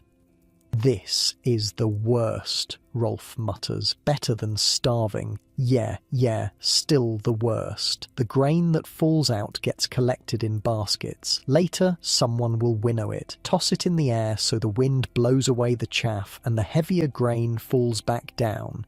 Everything here has steps, multiple steps. Nothing is ever just done. There's always another phase, another process.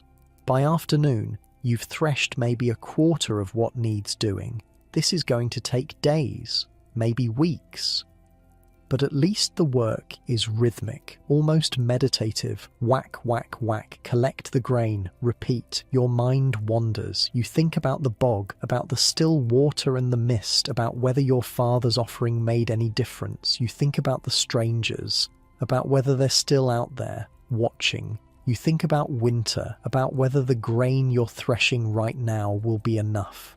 Stop daydreaming, your mother calls. Keep working.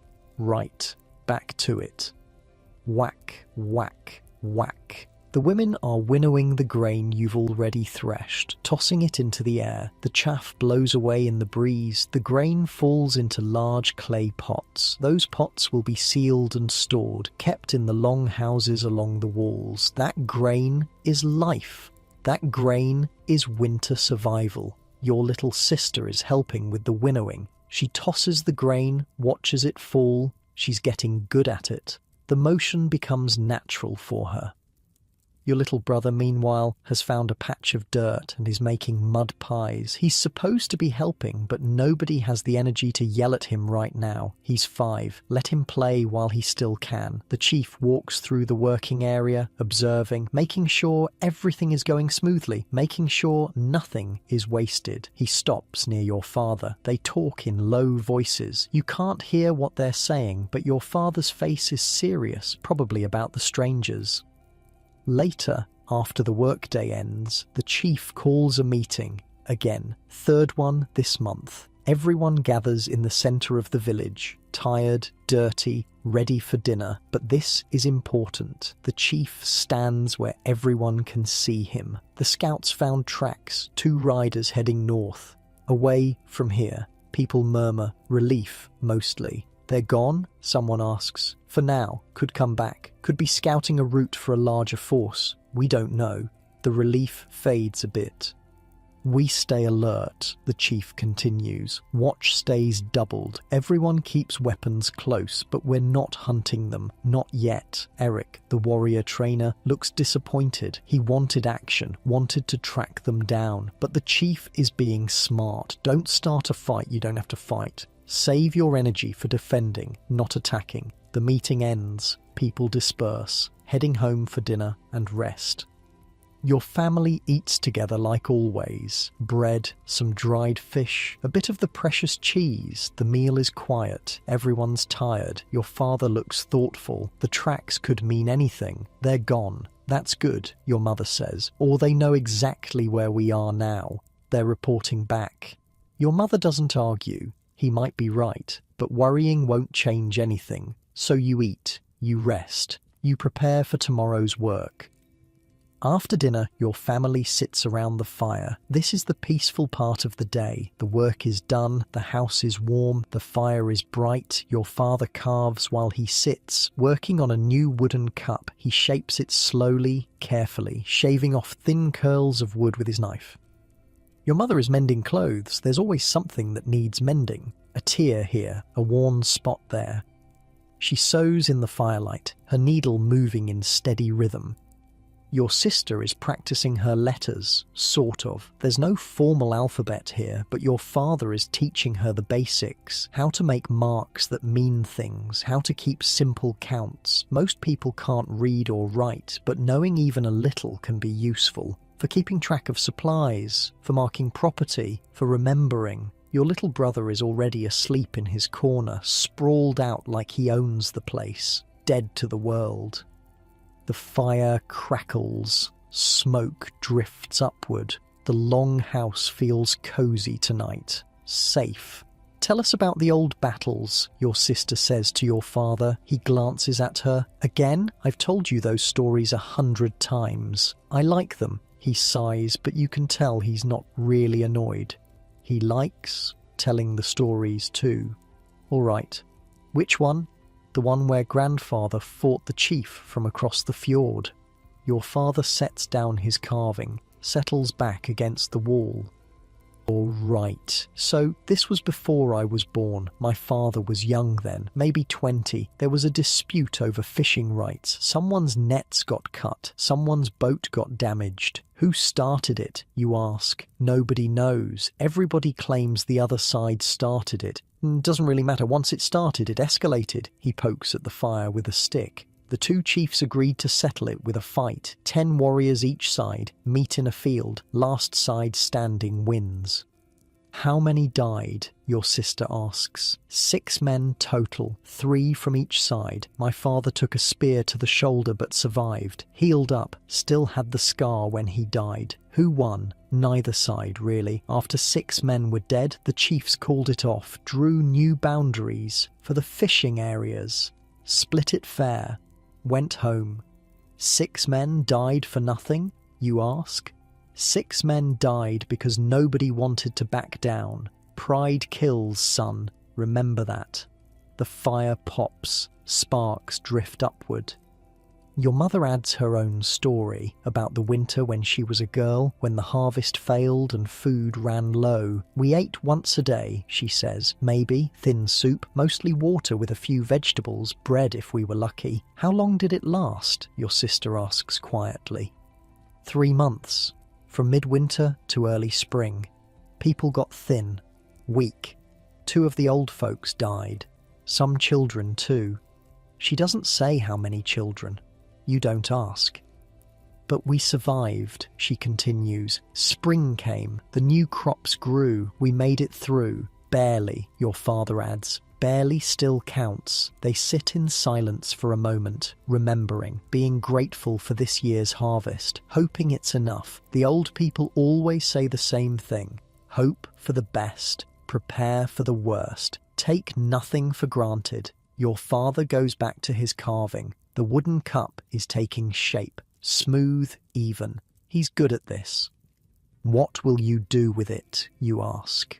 Trade it, maybe, or keep it. Haven't decided. Everything is potential currency here. Everything can be traded. A well-made cup might be worth a meal, or a length of rope, or a favour you'll need later. You never throw anything away. You fix it, reuse it, repurpose it, because making new things takes time and resources you can't spare. Your mother finishes mending your father's tunic, holds it up to the firelight, checking her work. Satisfied, she folds it and sets it aside. Time for sleep soon, she says. Nobody argues. Everyone's exhausted. The work days are brutal right now. Harvest season means pushing hard from dawn to dark. But there's a comfort in the routine, the sameness. Wake up, work, eat, sleep, repeat. It's predictable, safe in its own way. Outside, you hear the watch calling. All quiet, all safe. The response comes from the other side of the village. All quiet, all safe. They do this every hour through the night, checking in, making sure nobody's sneaking up, making sure the village is secure. It's reassuring, knowing someone's watching while you sleep. Your father banks the fire, covers it with ash to keep the coals alive until morning. The house dims. Shadows grow longer.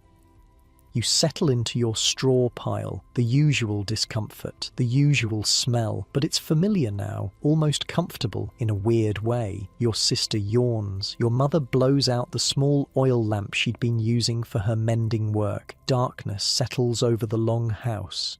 Just the faint glow of the banked fire, just the sound of breathing. Your father's voice comes quiet from the darkness. Good work today, everyone. Your mother murmurs agreement. You think about the grain stored along the walls, the pots full of hard-won food, the result of weeks of back-breaking labour. It's enough, probably, maybe, hopefully. You won't know until winter, won't know if you calculated right, if you gathered enough, if you'll make it through. But for tonight, you're warm, fed, safe. That's all you can ask for. Outside, the wind picks up. Autumn is coming. You can feel it in the air. The days are getting shorter. The nights cooler. Winter is always coming, always lurking, always waiting, but you're ready as you can be. The grain is harvested, the meat is preserved, the firewood is stacked, the house is repaired. You did everything right, everything you could. Now it's up to the gods, and luck, and the weather, and 100 other things you can't control. Your breathing slows, your muscles relax. The ache from the day's work fades into the background. Sleep pulls at you, warm and heavy and irresistible.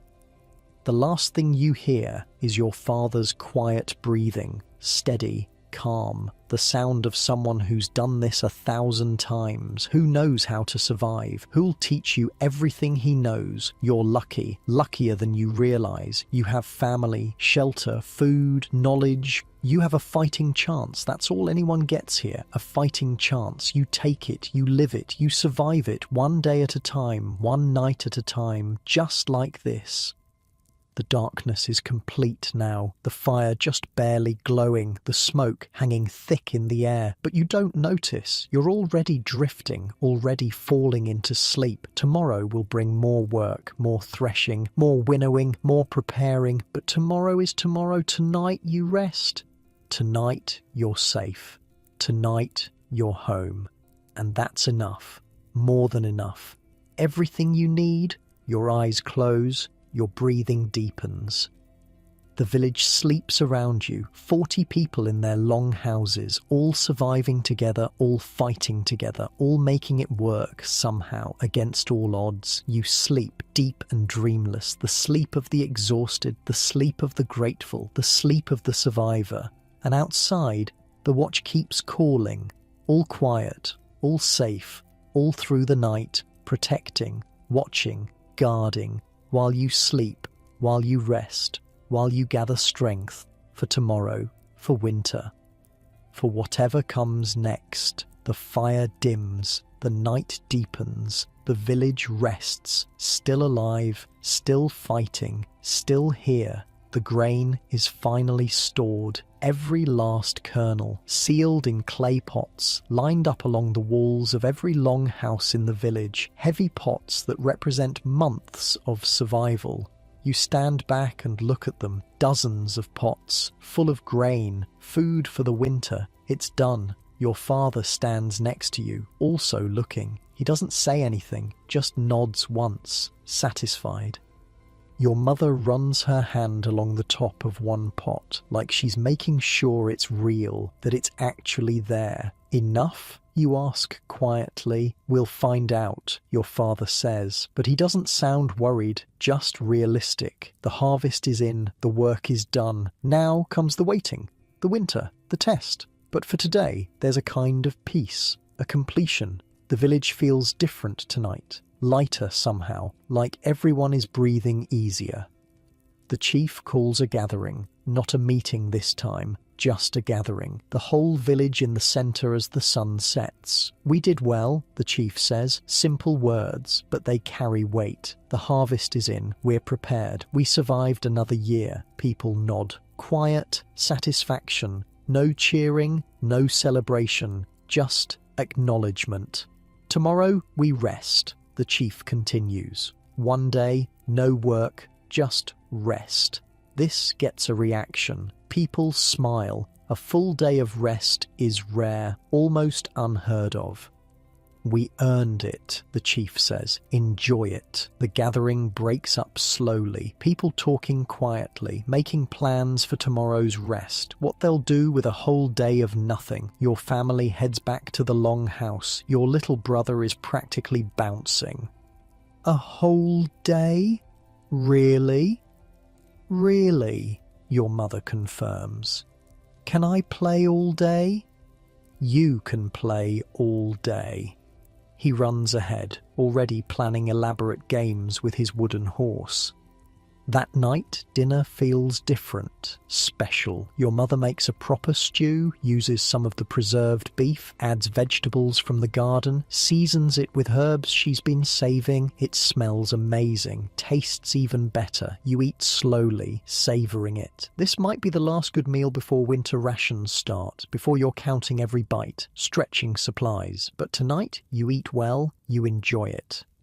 Your father tells more stories about his childhood, about learning to farm, about his own father teaching him everything he knows. I was terrible at first, he admits. Broke more tools than I used properly. Your grandfather had the patience of a saint. What happened to him? Your little brother asks. Died in a hard winter. I was 17, had to take over the farm, take care of my mother and sister. He pokes at the fire. Grew up fast that year.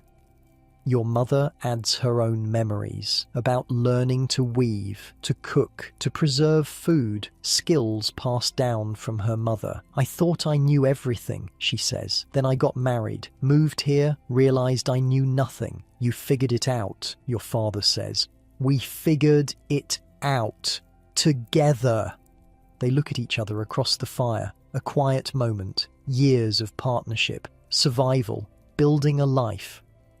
Your sister asks about the ships again. She's fascinated by them. The idea of travelling, seeing other places. Maybe someday I'll see one, she says. Maybe, your mother says gently, but life here is good too. Different doesn't always mean better. Your sister nods, but you can see it in her eyes. The wondering, the curiosity about what's out there. You understand. You feel it too sometimes. The sense that there's a bigger world beyond the forest, beyond the village. But this is your world, these people, this life. Hard as it is, it's yours. The fire burns steady, the smoke drifts upward, the long house is warm and quiet and safe. Outside, the evening sky is clear, stars starting to appear. The air is cool but not cold, autumn settling in gently. Your father goes to check on the animals one last time. The cows are settled, the sheep are quiet, the pigs are sleeping, everything is peaceful. When he comes back, he sits heavily on his straw pile, tired but content. Good day, he mutters. Good year, your mother corrects. He smiles. Good year. Your little brother is already asleep, clutching his wooden horse. Your sister is drowsing by the fire. The work is done. The harvest is in. The village is safe. For now, everything is okay. Your mother banks the fire low, just enough to keep coals for morning. The house darkens, shadows settle.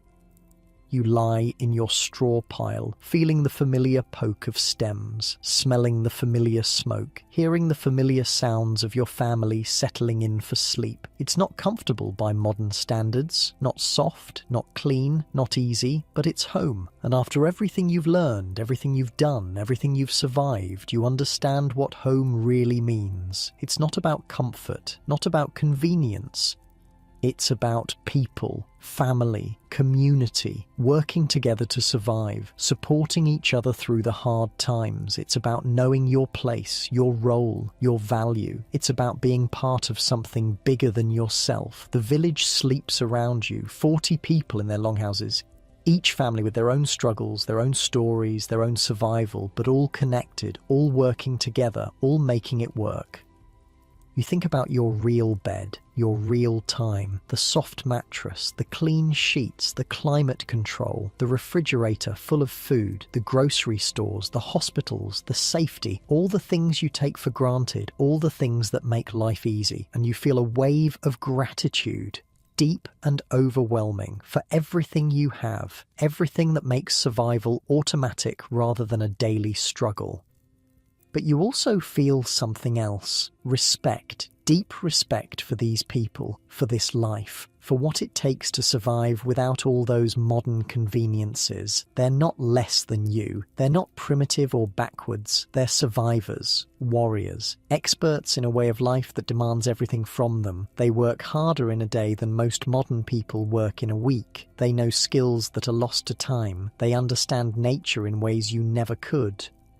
They live with uncertainty, with danger, with hardship, and they do it with grace, with strength, with community. The longhouse is quiet now, just breathing, just the crackle of dying embers, your father's steady breath, your mother's softer one, your siblings deeply asleep, safe, together, alive.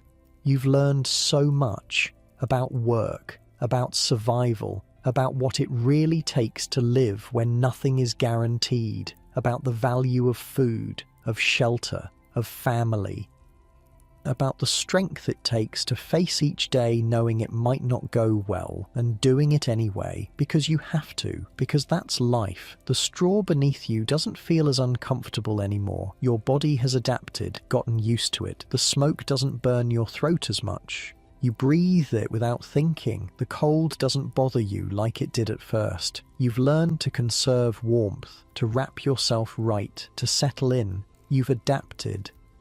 Just like they do. Just like humans always do. We survive, we adapt, we continue, generation after generation, through ice ages and plagues and wars and famines. We keep going. These people in this village in Iron Age Scandinavia, they're part of that story, part of that endless chain of survival. And so are you, in your own time, in your own way. Different challenges, different tools, different threats, but the same core truth. Keep going, keep fighting, keep surviving.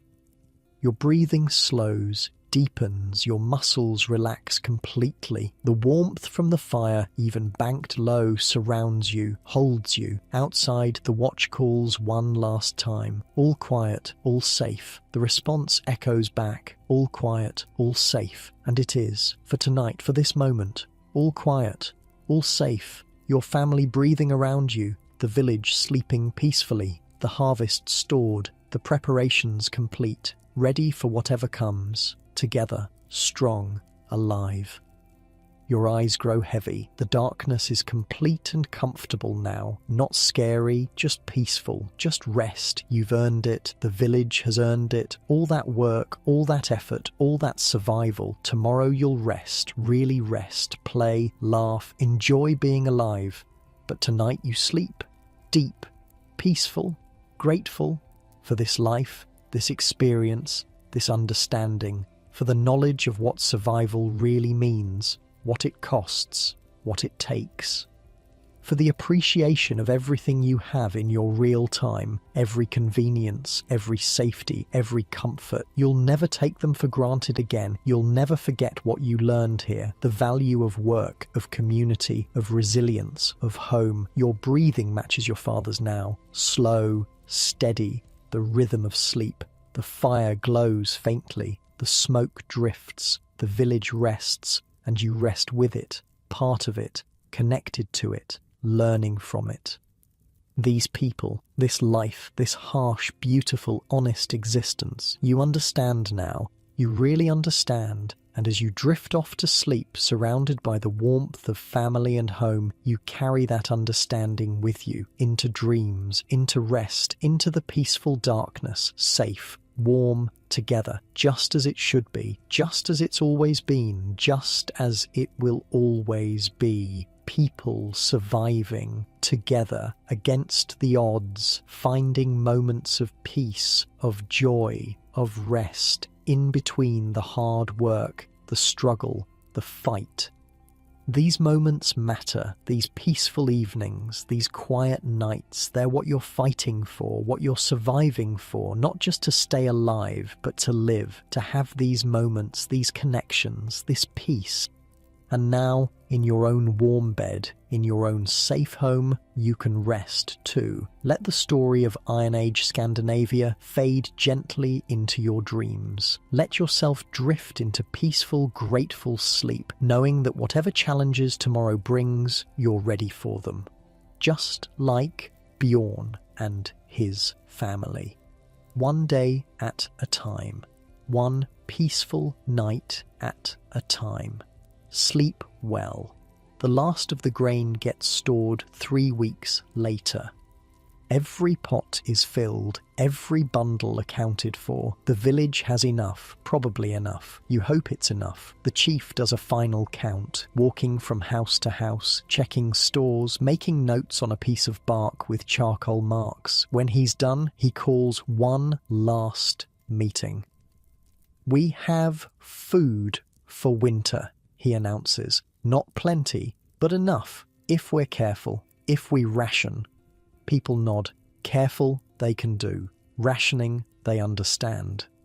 The new house is finished. The repairs are done. The firewood is stacked. More nods. We did good work, all of us. It's not a celebration, not quite, but there's satisfaction, relief. You made it. The harvest is in. Winter can come now. You're as ready as you'll ever be. That evening, your family shares a better meal than usual. Not fancy, but more food than you'd normally eat. A small celebration. Your mother made bread with some of the fresh grain. The smell fills the long house, warm and comforting. Your little brother gets his own whole piece. He grins ear to ear. Can we have this every day? No, your mother says, but she's smiling. Your father is relaxed tonight. Actually relaxed. You've never seen him like this. The tension he's been carrying for months is gone. Just gone. We made it, he says quietly to your mother. We did. They share a look, a moment, years of surviving together, of fighting together, of making it work against all the odds. You get it now. What they've been doing all along. The work, the worry, the endless preparation. They've been keeping you alive, you and your siblings, keeping the family going, making sure there's food and shelter and warmth. It's everything. The whole point. You look around the long house, at the pots of grain along the walls, at the dried meat hanging from the rafters, at the stack of firewood, at the tools carefully stored, at the family sitting together. This is wealth, real wealth, not gold or silver, just this. Food and shelter and family. Everything else is just details. The fire burns bright tonight. Your father isn't worried about using extra wood. The stack outside is huge, enough for the whole winter, more than enough.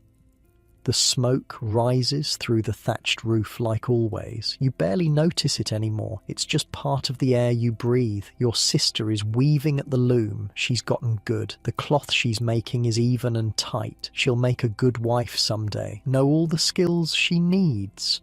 Your little brother is playing with his wooden toys. A horse, a boat your father carved last winter, a little wooden warrior. He makes them fight. The warrior rides the horse into battle, conquers the boat, saves the day. He's 5. War is still a game to him. You remember when it was a game to you too, not that long ago, before the training, before understanding what those weapons are actually before growing up. Your father looks at you across the fire. You did good work this harvest. Real work. You nod. Don't know what to say. Next year, you'll do more, learn more. By the time you're 16, you'll know everything. How to farm, how to fight, how to build, how to survive. Will that be enough? You ask. He considers the question. It'll have to be. Fair answer. Outside, the evening sky is red again. Deep red and orange, the colour of fire spreading across the horizon. The old people were right. The weather did change. Autumn is here. Crisp air, shorter days. The leaves on the trees are starting to turn. Soon it'll be winter, but you're ready. The village is ready. Let it come. Your mother tells a story while she works about when she was young, about meeting your father at a harvest gathering in another village. He was terrible at dancing, she says. Still am, your father admits. But he could work. I saw him hauling timber all day without stopping. I thought, now there's a man who gets things done. Romantic, you say. They both laugh. Real laughs. Warm and genuine. Romance is nice, your mother says, but survival is better. Your father keeps us alive. That's worth more than pretty words. Your father looks pleased, embarrassed but pleased. These are the moments that matter, not the big dramatic ones. Just this: family, fire, home. The village is quiet tonight, work is done, everyone is resting, enjoying the brief pause before winter hits. You can hear someone singing in another long house, a woman's voice, an old song about the sea, about ships and sailors and coming home. The melody drifts through the village, soft and haunting and beautiful. Your sister stops weaving to listen. Your brother stops playing. Even your parents pause, just listening, just being. The song ends. The village settles back into quiet. Just the wind, just the fires, just life. You think about everything that's happened, the grinding grain, the forest gathering, the marketplace, the training, the harvest, the bog, weeks and weeks of work, of learning, of surviving. You're different now, stronger, harder, more capable. You've learned what it really takes to live. What people had to do for thousands of years just to make it through another day. No grocery stores, no hospitals, no safety nets, just work, just skill, just community. Just fighting like hell to stay alive. Your soft bed back home seems like another world now, another life, so easy, so comfortable, so safe. You've got electricity, running water, heat at the touch of a button, food whenever you want it, medicine, doctors, police. All the things that make life not just survivable, but comfortable. These people had none of that. They had their hands, their knowledge, each other. And somehow they made it work for generation after generation, surviving, adapting, passing down everything they learned. You're grateful, for the first time, really grateful for everything you have, everything you take for granted, the warmth of your home, the safety of your world, the ease of your life. All of it built on the backs of people like this, people who worked themselves to exhaustion just to see another spring. Your father adds wood to the fire one last time. The flames leap up bright and warm. Time for sleep, your mother says gently. Your siblings settle into their straw piles. Your parents lie down on theirs. You find your spot. The familiar scratchy straw, the sheepskin that smells like animal, the smoky air that burns your throat just a little, but it's home. It's safe. It's enough. The fire crackles. The smoke drifts. The village breathes around you. 40 people, all surviving together, all making it work, all protecting each other. That's the real secret. Community. Nobody survives alone here. You need each other, depend on each other, fight for each other. You're part of something bigger than yourself, part of a chain stretching back centuries, part of the ongoing struggle to survive, to thrive, to live. Your eyes grow heavy. The work of the day catches up to you. The warmth of the fire, the comfort of family close by.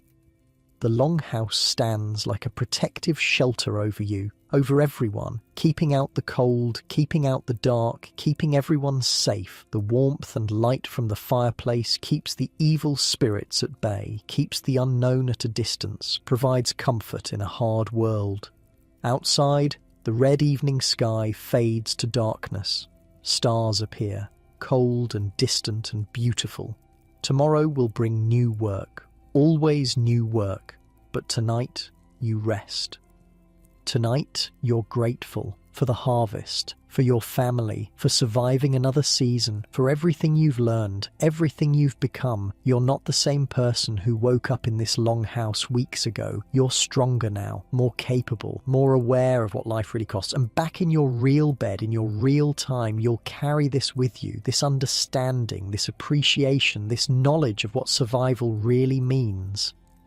The fire dims to glowing embers. The house grows dark. Sleep pulls at you, heavy and warm and irresistible. Your breathing slows, matches the rhythm of your family around you. All of you breathing together, all of you alive together. The village settles into the night. The watch calls softly, all quiet, all safe, and you drift, let go, float away on the warmth and smoke and comfort of home. Your soft pillow, your warm blanket, your safe room, all waiting for you.